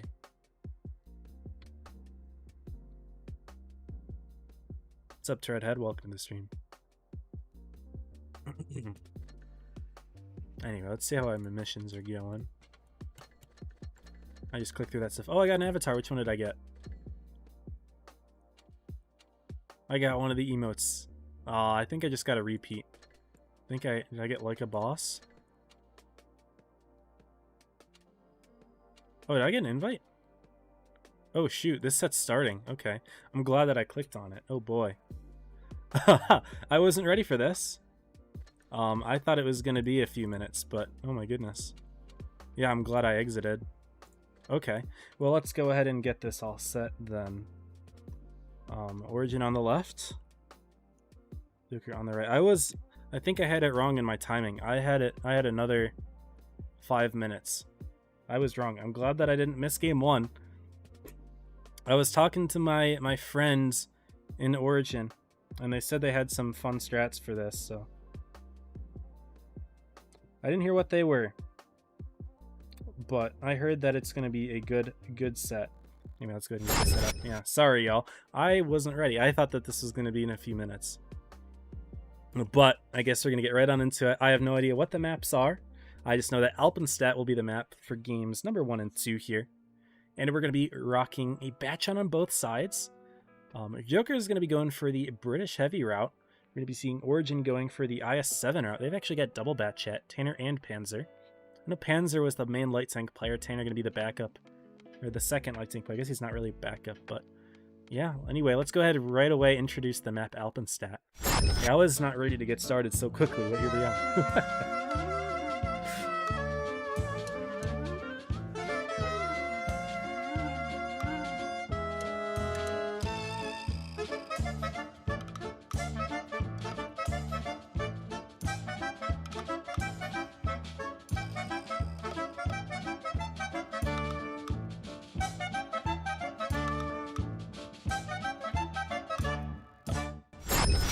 And here's game 1 Origin Joker. We're going to be seeing both teams going for an A play right away. Joker rocking their light tank immediately to the corner. Tanner getting spotted, Reaction getting spotted. What is Tanner's play here? Oh man, he's taking a very aggressive position. That is crazy. I have not seen anyone make that play, and he's taking a hit for it. But Origin is all right behind him here. They've got the IS-7s coming in. Tanner's getting shot from below, though. Yarrow coming in. Tunnel's got support there. Tanner's just going to get himself out. Will Reaction be able to sneak in a shot? No, Tanner's gone. But Javi leading the push from Milo, with Milo, and they're going directly into the corner, but Origin's here already, and we're just going to be going out with the bang to start things off. Pew driving all the way around. Star, Panzer Group are all in the middle of the map here, and Star is taking a lot of damage. Cobra Blue all the way in the middle of the B base is going to be putting in some good damage here, but Pew and Group are going to be getting some good shots into Javi and Milo here. Group going for Kami, but it looks like Tunnel is going to get killed. Where was Tunnel? I don't know. Tunnel was in the middle here, but we are going to be seeing clips on Kami. Pew is still getting dealt with by Milo and Javi. And he's kind of hugging here, but no. Origin just kind of threw themselves at Joker for a very interesting play, and they just kind of all got killed for it. They haven't even gotten a single kill yet. Reaction and CAC are going to be able to deal with Charles immediately. While they do pick up Yarrow, it looks like. Group is now in big trouble. Looking for Kami. Gets another kill, so they have 2 on the board, but looks like even Cobra Blue is handling Sierra. No, Javi puts in the kill shot, but Cobra Blue anchoring nicely in the mouse for the team. Group's getting dealt with by CAC and Milo. Tanner last alive. Yeah, Origin just kind of threw themselves at Joker there, and it didn't really go so well. Joker just kept their tanks alive. They picked kills. Look at Reaction, by the way, doing a great job at handling Tanner without, you know, getting the return fire. So game 1's going to Joker quickly. And Origin actually handled Joker quite hard this season. They're the undefeated team. They haven't lost a set yet. But Joker taking the game at number 1. So a great start for them. Milo on top of 3.5. It's just really hard to say what Joker did well. I think Origin just kind of threw themselves at Joker in an awkward way. Like, I don't really know what it was that they were trying to do. Tanner's position was interesting. It got punished hard by the river. And yeah, I don't know. But Origin's keeping 2 light tanks. Keeping both bat chats. Raccoon's keeping 1, but they're going to switch from Chieftains to 2 and 5 Bs. Interesting. Messaging me about it? No, they're not messaging me specifically. I'm just seeing messages like with the team. Like, I'm in a chat with several of them. They're not messaging me specifically. I didn't mean to portray it like that. It's not what I meant. Anyway, moving on. Game number 2. Joker's rocking 2 German Super Heavies, 2 British Heavies, 2 IS-7s, and a light. And Origin's got 2 Concept 1Bs. You don't see the Concept often. It's a good tank. A very good hold down. The gun is a little bit lackluster in terms of damage output, but it's not bad. The hull is definitely a weakness of the tank, though. They've also got a Kron, an IS-7, and a VK.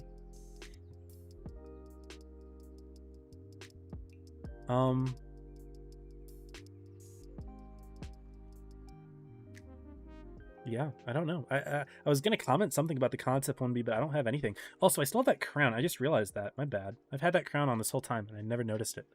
That's probably been bothering all of you. It probably would have bothered me if I noticed as well, but I didn't. There's just too much going on, y'all. When I'm streaming the tournament, I have to pay attention to way too many things. It is hard. It is hard. The scoreboard, the banners and which team is which, switching the scenes, doing the map intros, extra functionality such as the mini-map thing, where you can expand the mini-map to see what's going on. I have to manage all of that, and it's a little difficult. You know, I'm trying to have a good production quality, but it's hard to match, you know, those professional production teams. And you're seeing more interesting light tank play. Tanner going directly into the middle, Panzer on the outside, but Joker's not here. And I think Tanner's going to react to this just by taking even more ground. Very interesting pathing here. And they're not going to find anything, so it's not going to punish them at all. Or Tanner's not going to get punished at all for it. Joker could have had something lined up, but thankfully didn't. Thankfully for Origin, I should say. But they're going for an immediate aggressive play into Tunnel. Cac is spotted, but he's just going to drive in. It doesn't matter. And Tunnel's just getting nuked. Oh, boy. All of Origin's just not ready for it. They're all in A. And Tunnel's just dead.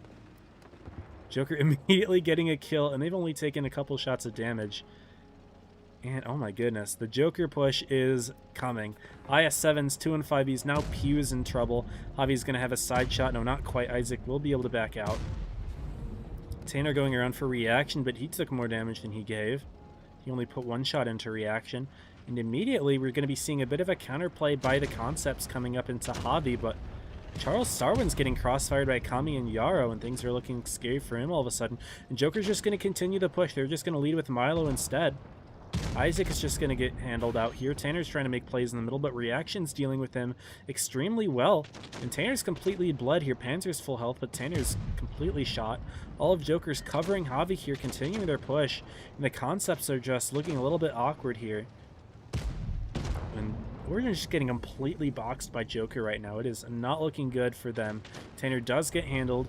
Group's going to be driving around, try to get the kill on Kami, but Joker gonna be able to get it with Milo putting in a shot. And yep, Sierra's realizing, yeah, it's game.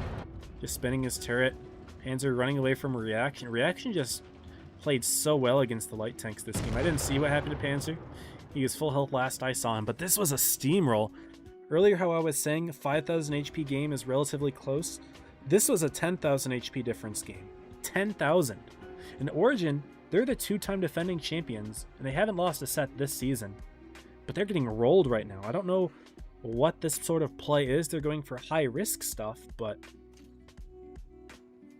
that is crazy. They're just going for stuff. Although I will say, Joker's strat was just as crazy. I mean, they just went for a hard push through C. They're like, oh, the Origin's just got one tank there, right? Might as well kill it, right? They're capping A base. Gives them the green light to go ahead and move forward. So, yeah, that's exactly what they did. Push right through, got the kill. Origin didn't really have an answer. Like, Origin just didn't have any scary tanks for Joker to deal with, right? It's like, they had Concepts, but it's too scary to push into Concepts. They only deal 380 damage. The reload's not amazing. Their pen's not amazing. It's like, just push through. And that's what they did. And Origin just wasn't even there with their tanks. But we're moving on to game 3. Origin's got another lineup that I'm surprised to see. They're rocking 4 IS-7s.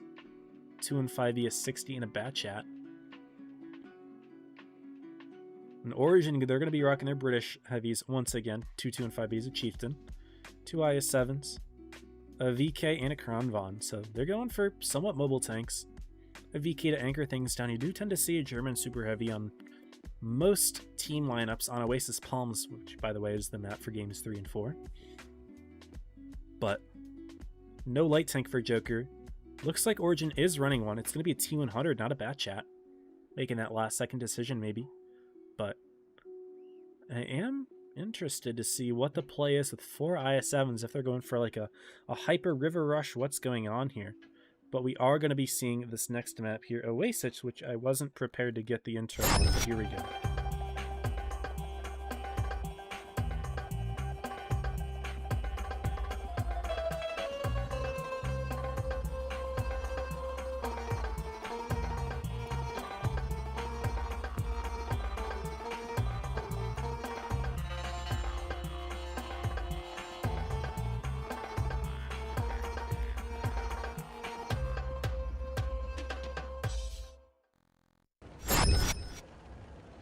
For game 3, looks like Joker's going to be making a play towards...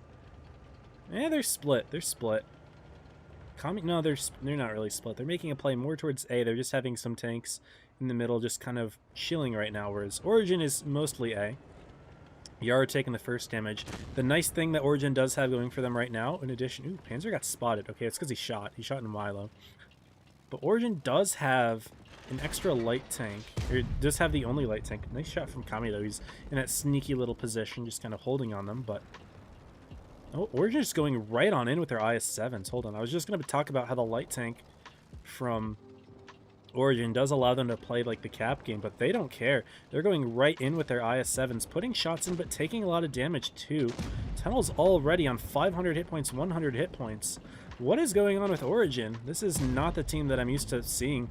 They're just throwing themselves at Joker, trying to take them by hyper-aggression, but instead they're just getting crossfired. Now it's Pew taking 1200. If their push target here is Milo, why is Milo one of the highest hit point tanks alive for their team right now? Pew's just getting absolutely demolished. Panzer's not even looking too great over on the C side.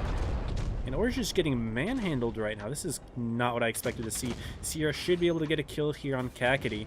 Hit that. No, he misses it. What is Origin doing? This is insane. They should be able to deal with Yarrow, but Group might die first. Group's still alive. He's doing fine, but now Tanner's got Kami on his rear. Kami's going to be able to get that kill. He does so. Panzer not even dealing with him. And all of these low hit point tanks on this side of the map, but Joker's got the advantage. They've got an extra tank. They've got an extra 3,000 hit points. And Panzer's kind of dealing with Kami. Should be able to put in some damage, but as that happens, Sierra gets killed by Kakady. Even though Sierra was high hit points and had an easy chance at killing Kakady earlier, he missed it. Group does go down as well. Now it's just Charles and Panzer left alone. Charles has got everyone on him, and Joker is up 3-0 on Origin. Kami will get the kill. What is going on here? This is not the team I'm used to seeing. They normally play a nice, calm style of play. They do take aggression when they have to, but normally like they're very clean. Go for crossfires, go for positioning. This is not the Origin team I'm used to seeing going for all these hyper aggro plays in the opening game. They're trying to see if they can catch Joker off guard, but I mean, Joker, they had the crossfires. They handled it very well. As you saw at the beginning of the game, Tunnel got deleted. He's offline now. Did he lag out? What's going on? But this is not a scene we're used to seeing. Origin down 3-0. I mean, in the past, Joker had definitely been the team to beat. They had always been, you know, the good team, and they had beaten Origin plenty of times before, but in recent times, you know, Origin is absolutely, you know, they've handled it. They're the two-time champions in a row for a reason. But right now it's all Joker, and there's only one more chance for Origin. Of course, they're not going to be out of the tournament just yet, but they are going to be, you know, down on the loser's side, which is scary. You're going to have to fight Alev, which just knocked off Ponda. They had an incredible day today. And if you're either of these two teams, you don't really want to go down and play Alev if you can avoid it, right? At the end of the day, you know, even if you do make it back to the grand finals, you know, which is entirely possible, you know, it's not a risk that you want to take. So I don't know why we're seeing Origin making these crazy plays, but yeah, first to 4, no, it's best of 7. Correct, it's a best of 7. But yeah, this is absurd.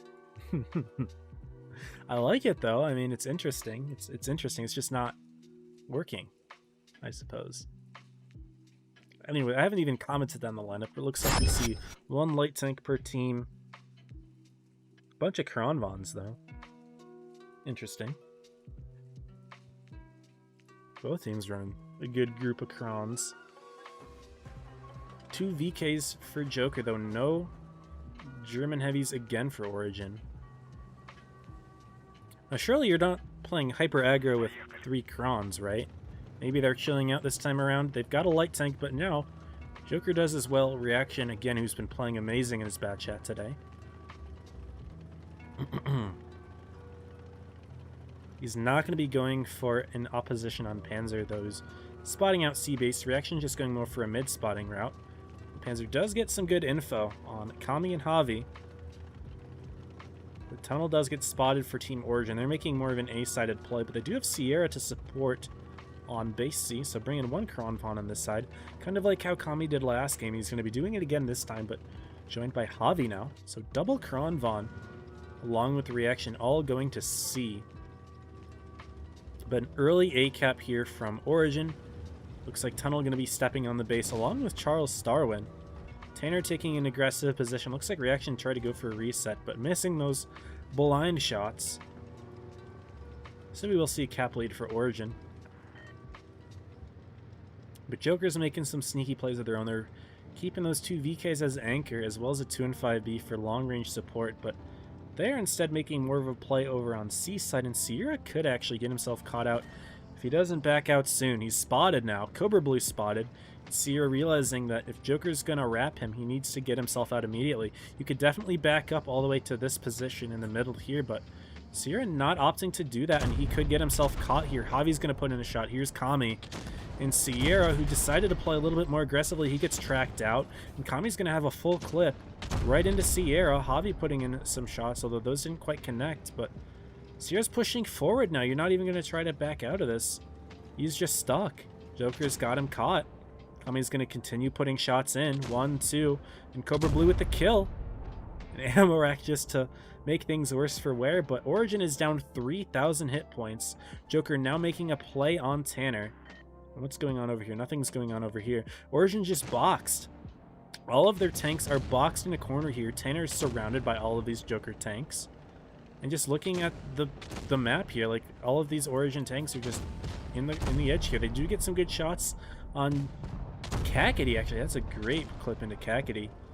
They're starting to even the hit points up a little bit more, but now Pew's a little ISO. And all of the Origin Kronvons are clipped out. Yara's going to be able to put in a big shot. Milo going to be reloading soon. Is he going to shoot for Panzer instead? No, he just goes for Pew. Not a high enough roll to get the kill. Panzer's going to try to sneak the kill. Doesn't quite land it. But Pew will be going down any moment to Yarrow. Star going to try to cover him. Put in that clip. Do the damage that you need to. But it's starting to look scary for Origin. It's a 6v4. Starwin's kind of in the middle. He will go for the kill on Milo, but now Yarrow's going to have his rear, and the 2 and 5B's got amazing clip damage, or sorry, amazing HE damage. You already saw a 644 max roll into Star. Now going for a clip. That's Charles's consumable used. Panzer getting killed by Javi and Cobra Blue. Star is now getting clipped out, and it's a 2 versus 5. I don't think Group has enough left in the tank. Cobra Blue coming from behind, puts in the big shot. Javi getting the kill. No, it's Kami. And Joker just 4-0'd the 2-time defending champions Origin in the winners finals. Who expected that? Exactly what's being said in the chat. It's all 4-0 or 4-3. Joker is sweeping. They're 8-0. Lev did a reverse sweep, and now Origin's in the losers side finals against Lev. Clean 4-0.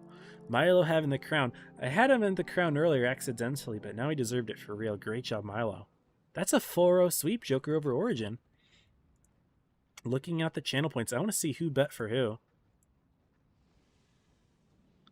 Holy cow. Looks like it was pretty even, so that's fair, but wow, I didn't expect that. What a day one for top 4, am I right? That was something. I'm gonna put myself back in here, but wow. We've got a day 1. That's day 1, y'all. Incredible. I enjoyed that thoroughly. Especially the 4-3 set, of course, but you know, that's how it is. 4-0s happen, you know. But at the end of the day, today only sets up for tomorrow, right? And tomorrow on the official streams where everything's going down. And both teams will be preparing hard. I should say all 3 teams, Alev, Origin, Joker. But yeah, we're going to be seeing Alev versus Origin as the first set. And then the winner of that will play Joker for the grand final. So that's what tomorrow's going to look like. That'll be on the official stream. I will be on the official stream as a guest. I have no idea how that's going to work otherwise, though. I haven't really been communicated a whole lot about that yet, but we'll see how it goes. Yeah, I think we still have a long time left on the portal, though. We still have, like, almost half an hour to go. So, I guess we just play some games now, yeah? I said I was going to play the Basante. I remembered it. And let's just do that, I suppose, yeah? You know, it'd be really fun. A tank that had a rammer and damage mark. That would be an interesting thing. I don't think there are any tanks that have that. Anything else I want to say about the tournament before we just get into games? Not really. I mean, I guess just keep watching for rewards. Don't leave now if you want to have them. Again, do that in the official portal. And if you are leaving, take a moment to join the Discord because we are doing giveaways for 20 more keys in case you don't get all your keys today. 20 more keys. That'll be done in my Discord, so make sure you join my Discord if you want to be in on that giveaway. The link is in the YouTube video description. Or it's in my Twitch about me, or it's in the Twitch like commands. Or it's just discord.gg/34wattb, which you can see that my camera is covering up my screen right now. Or my webcam is covering up my mini-map. But in the bottom right, you can see discord.gg/34wattb. I'm blending all my words now, y'all. It's late. I'm tired. And my voice is dead. Anyway, I'm going to YOLO. Let's do it. It's Mad Games, right? And it's Falls Creek. Both of these spawns are right across from each other. I am going in. Oh. And that's a full health IS-6 dead. I do not care that I get clipped out. That's an IS-6 dead. I'm still getting shot. How am I still getting shot? This guy rammed at me. He's dead. What is occurring? They are going for me. Oh, I should have reloaded my shot. Thought I did. And that's 3 tanks dead in 45 seconds. Now this is Mad Games, y'all. This is Mad Games. Am I stuck? To make it out, I can. We just go for another YOLO ram, right? IS-3? You donezo, buddy. You donezo.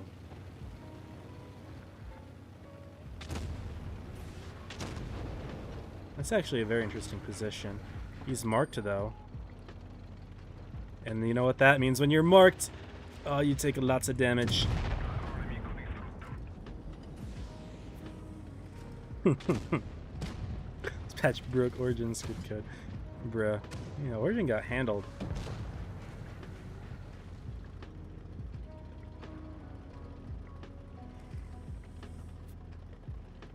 Let's just zoom on in here. Don't know if we're gonna be able to ram him. Maybe we will. But let's get into the fight. Maybe we will. Haha. He is a rammer himself, actually, now that I think about it. Yeah, we died too. That's okay. GG. Worth. Thanks for your hard work. Hey, appreciate it, Black Frost. Thanks for being here, man. Good to have y'all. Y'all who are new, I do appreciate all the support you're giving me. The views, the follows, subs. It is all very valued by me. I appreciate all of you. I wish that I could interact with the chat better. Of course, there is delay, so it makes it difficult. And there's so many of you. Like, this is way more than I normally have on a stream. Normally, I'll get like 40 people on a tournament stream, and now I have thousands. So the pressure is on me, but I do appreciate y'all. Wholesome 34 moment. Okay, let's keep playing.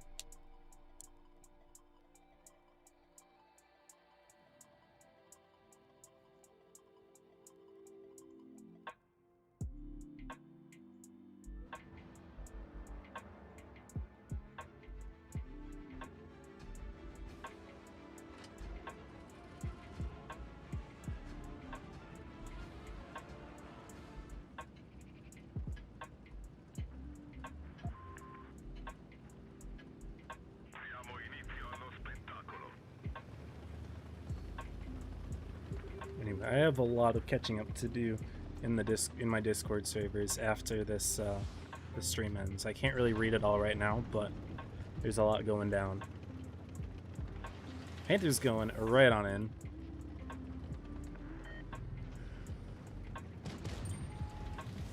The CS got hit. Does the CS have rammer as well? He didn't take much damage. Nope, there we go. He rammed the Panther too. Oh man. They have a Basante.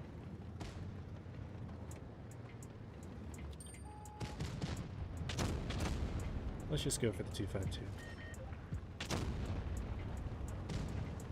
Oh! And I tried to back myself out. It says let's fall back. Sure, fine.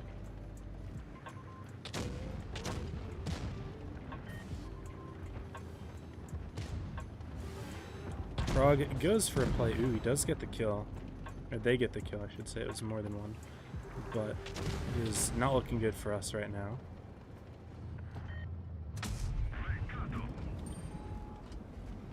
We get this kill, though. Go up. Get some damage in there.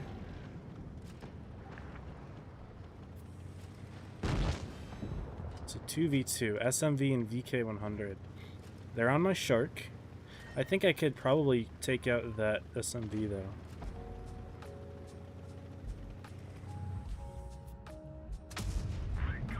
And he's gonna go for the SMV instead. Oh man.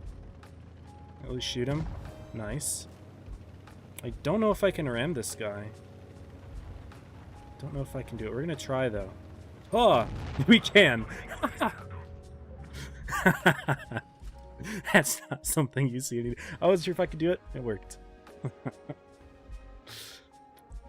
Origin's a methodical team. If you play aggressive, catching the mid-rotation, it's hard for them to recover. Had the same problem straight. That's a good observation, Choo-Choo. Yeah, I agree. Normally I see them with their crossfires and their positioning. I agree with you. Today they played a little bit out of their element with the aggro plays. I mean, you tend to lose one here and there, even if you are playing to your strengths, I guess. And I think that game 4, Origin didn't do anything crazy out of their element. I think Joker beat them fair and square there, but the other 3, Origin just definitely were playing weird. But Joker, I mean, honestly, they did a great job at punishing. That just goes to show how good they are at reacting, right? Because I think they were assuming that Origin would play methodical, right? Because that's how they always play. And so the fact that they made those on-the-fly decisions, like reacting to the Origin stuff, that's really good, right? That shows how strong of a team you are when you're able to make those last-second decisions, you know? So, I mean, yeah, Joker definitely showing why they've always been a top team. Even the last 2 seasons, Origin had the best of them. This season, it's not as clear-cut anymore, obviously. That being said, if Origin does play their game in the next set, what will we see? Oh my goodness. Oh my goodness. The Prague got panthered on. Okay, let's go for their ISU. Let's just go. Actually, they've got a lot of their ramming tanks here. So I don't know if that's going to work. Our FCM got... What happened? Did he try to ram the VK168? That is insane. T44 got rammed. Oh boy.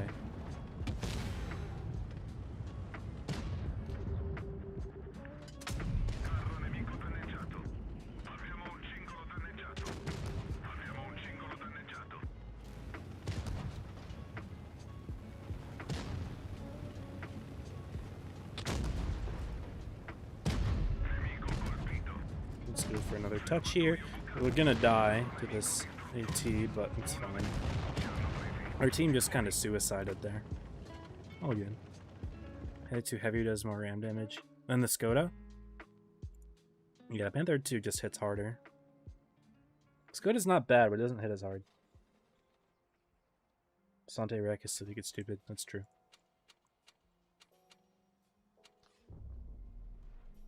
Overall, Mad Games is not one of my favorite game modes. It's one of my least favorite, but there are a couple tanks that are playable. It's just like, if you're not at a Basante or a Panther 2 in Tier 8, you're screwed. There's not a lot you can do. In Tier 10, it's a little bit better, but there's still like the Panther 2 that's just nuts. Or not the Panther 2, the Leopard that's just nuts. What's the mod pack? Karashi's mod. I don't really mod Blitz very hard. Only thing I do is change the stripe, like the banner, for when you do damage and stuff. Just because normally my webcam covers that. It's the only mod that I use. It's only for stream purposes. I don't like modding the game. We're gonna pass it together before they make a move. Sorta, yeah. I would say they're a reactive team.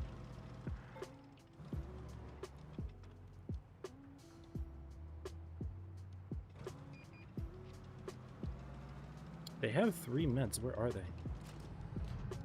there's one.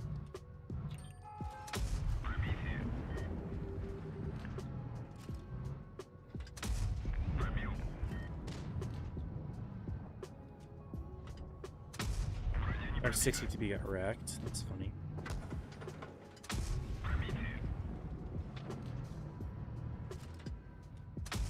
Does this guy think he's safe or something? He's not.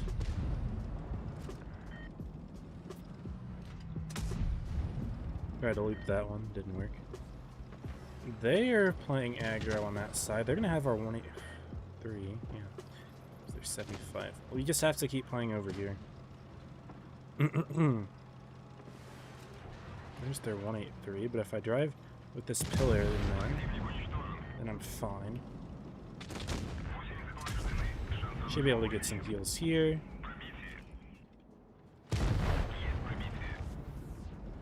Good.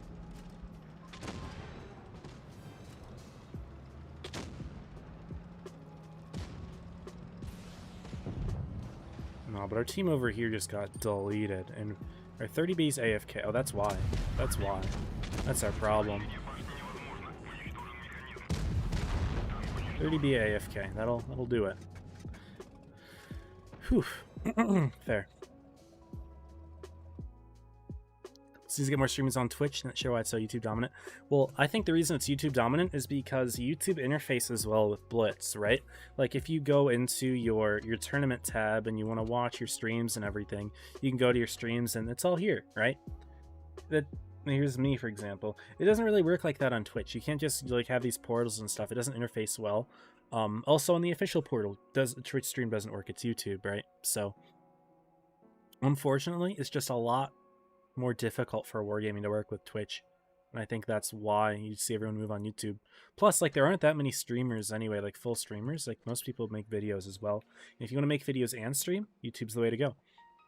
I don't make videos though, I never will. So that's why I'm on Twitch primarily. So it's as simple as that, right? Depends on what you want in your platform. And also, how well does your platform work with the game that you're playing? I agree with you, Zarko. I love Twitch, but I mean, it makes sense why everyone's on YouTube, you know? Which is a better algorithm than Twitch does. I don't agree. With regards to stream discovery, I don't think YouTube is better. I think Twitch is better for stream discovery. Because with Twitch, you can filter by game, right? If I want to find a Blitz streamer, all I have to do is filter Blitz, and then you can see everyone who's streaming Blitz live. It's very easy. With YouTube, you don't really you can't really see all the live World of Tanks Blitz streamers. It's not really a thing. So I don't agree with that if you're talking about streaming content. And since Zarko was originally talking about streamers, then yeah, I would say in terms of streams, I would say Twitch is definitely better. Man, I almost got that blind hit. That would have been nice. I could just go for a YOLO right in on that Barask, but I'm not going to. That shot went extremely high.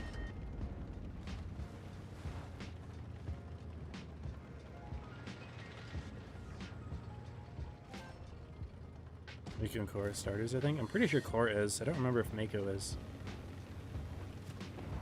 Uh-oh. Oh no, I hit the rock. I'm an idiot.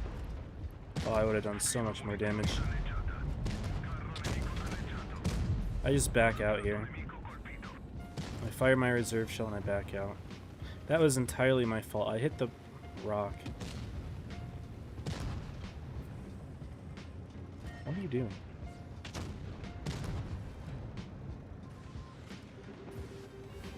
He just healed us all at once. Oh boy.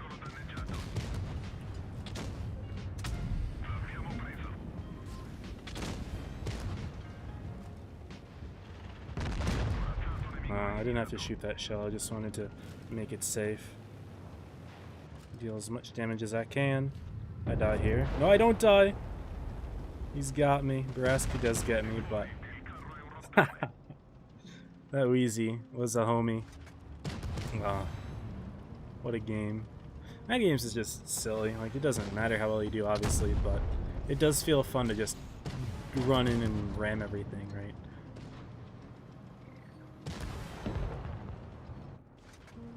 in comes the rest of our team now. Anyway, we're not going to stick around.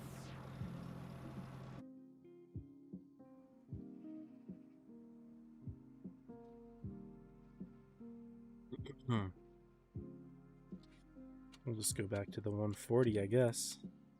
Bounce between those two.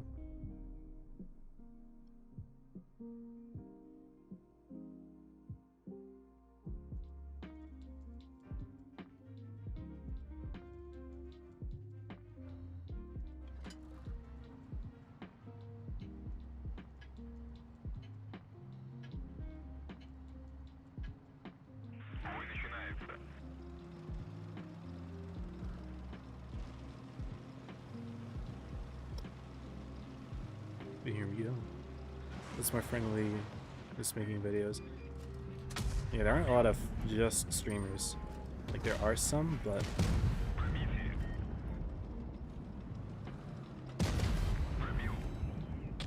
interesting ram.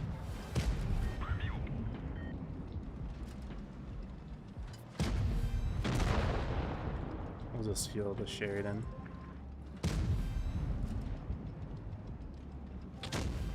And we're all full again.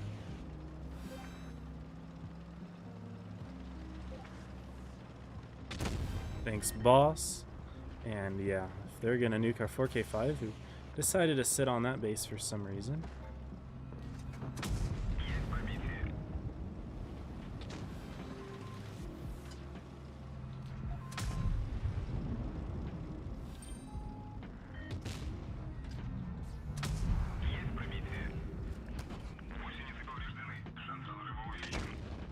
There's something behind me. This 4K5 is very good cover for this T-57. That's funny.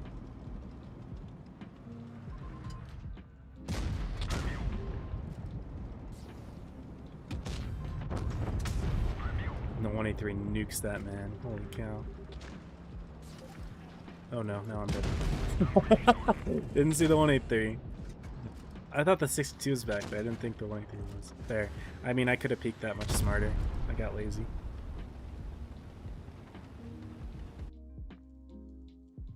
Turns to stream discovery, yeah, but fresh games like CSGO and their dog plays stream game a lot harder to be noticed. I don't agree. I still don't agree with that. I really don't. Because for Twitch it's sorted, right? So yes, you can go ahead and click on the top guy, but you can also scroll down if you want to. It depends on what you want. Whereas YouTube, I don't really ever see a small stream getting promoted. Can't remember the last time I was suggested a small stream. I still would not agree with that statement. I still think Twitch is much better for discoverability of streaming. If you're not large. If you're large or you're not large, I guess.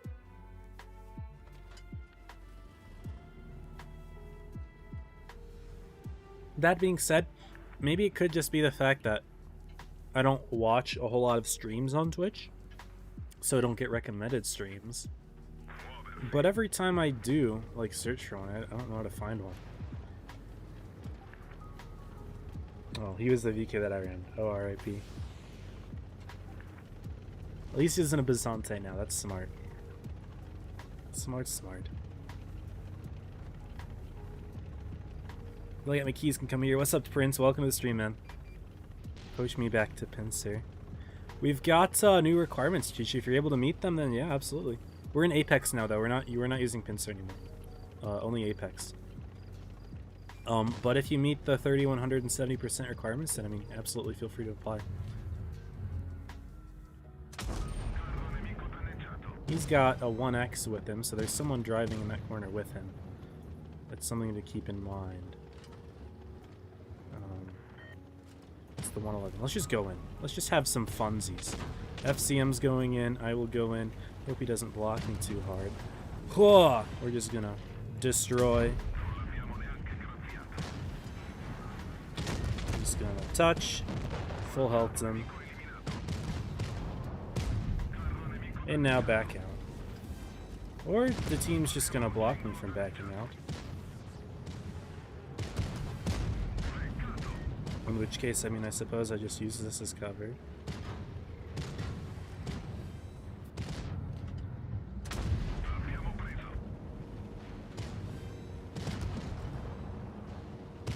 This AT is screwing me.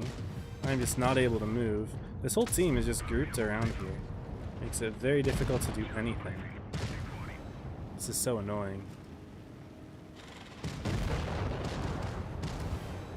That's so annoying. Now that this other guy is looking away. They're not gonna kill the Basante. That is insane. That is insane to me. LTDB's healing rather than going for the kill. Nice. There you go. This is such a facepalm. Now the ICU's gonna nuke the FCM. Oh boy. They were all just in my way. That was unfortunate. Anyway. I think we are good to go. Everyone who's saying that they're just coming in from the portal, welcome everyone. Good to have you. We'll play one more game. We'll play it in the 140. We'll wrap things up. But if you're done with the portal, I do ask that you guys join my Discord, follow me on YouTube, sub on Twitch, or the other way around, follow on Twitch, sub on YouTube. But most importantly, if you missed out on a key or something, we're doing key giveaways in the Discord sometime next week, right? So we've got the stream today, stream tomorrow, and then afterwards sometime, we're going to be giving away 20 keys. So if you're missing out on one, or maybe if you're just a couple parts away from the tank you want, it's going to be a big difference. So join the Discord, discord.gg/34wattb. It is down at the bottom of the screen. You can see it. It's also in the YouTube description and then the Twitch about me.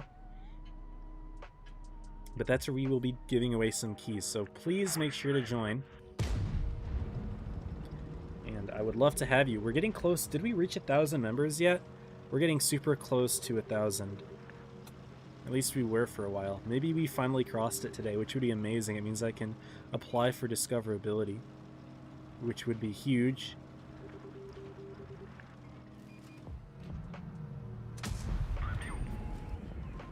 This guy's going for some craziness. Unfortunately, that tracks. That would have done more damage to him. And that bounces. What is going on here? Please shoot him. There we go, he's tracked. He fixes it. Please pen him. Where's that shot going? It is insane to me how that individual is still alive for so long.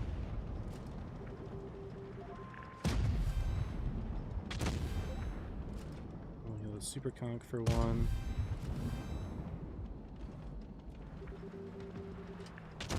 Thank you.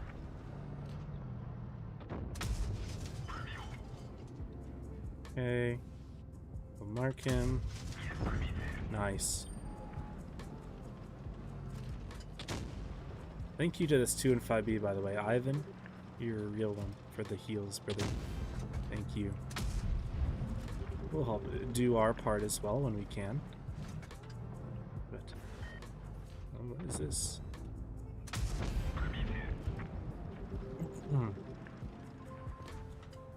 There we go. Nice.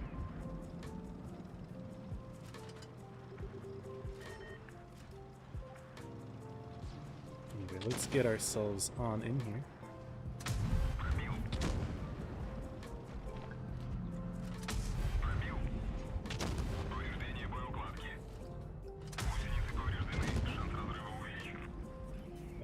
I am a little bit further in than I want to, and I got tracked. Oh dear. I got tracked. I got tracked again. Oh boy. I am getting tracked out the wazoo. Well played to these guys, honestly. That guy got nuked though. We're still alive. Yo, we're still alive. We'll heal the 2 and 5B. We'll repay for what he healed me. Let's go. Alright, at this point, the portal should be done. Y'all have gotten your rewards, so yes, please join the Discord. We'll be doing those extra key giveaways if you missed one. So, yeah. Thank you all for being here. It's been a pleasure. We're going to go ahead and call it. So I'm going to start a raid up on Twitch right about now. So go ahead and join the raid if you're on Twitch. Thank you all for being here. But yeah, that's about it for me for today. Nice 7,000 damage game to end. I just checked now. But that was fun. Fist bump. Here, I'll give the sunglasses to you, Ivan. Thank you for the heals. But yeah, that's about it for me. So we'll catch you tomorrow on the official channel for day 2 of Blitz Stellar Cup Top 4 NA. And that's about it for me. So as always, stay safe. Happy tanking.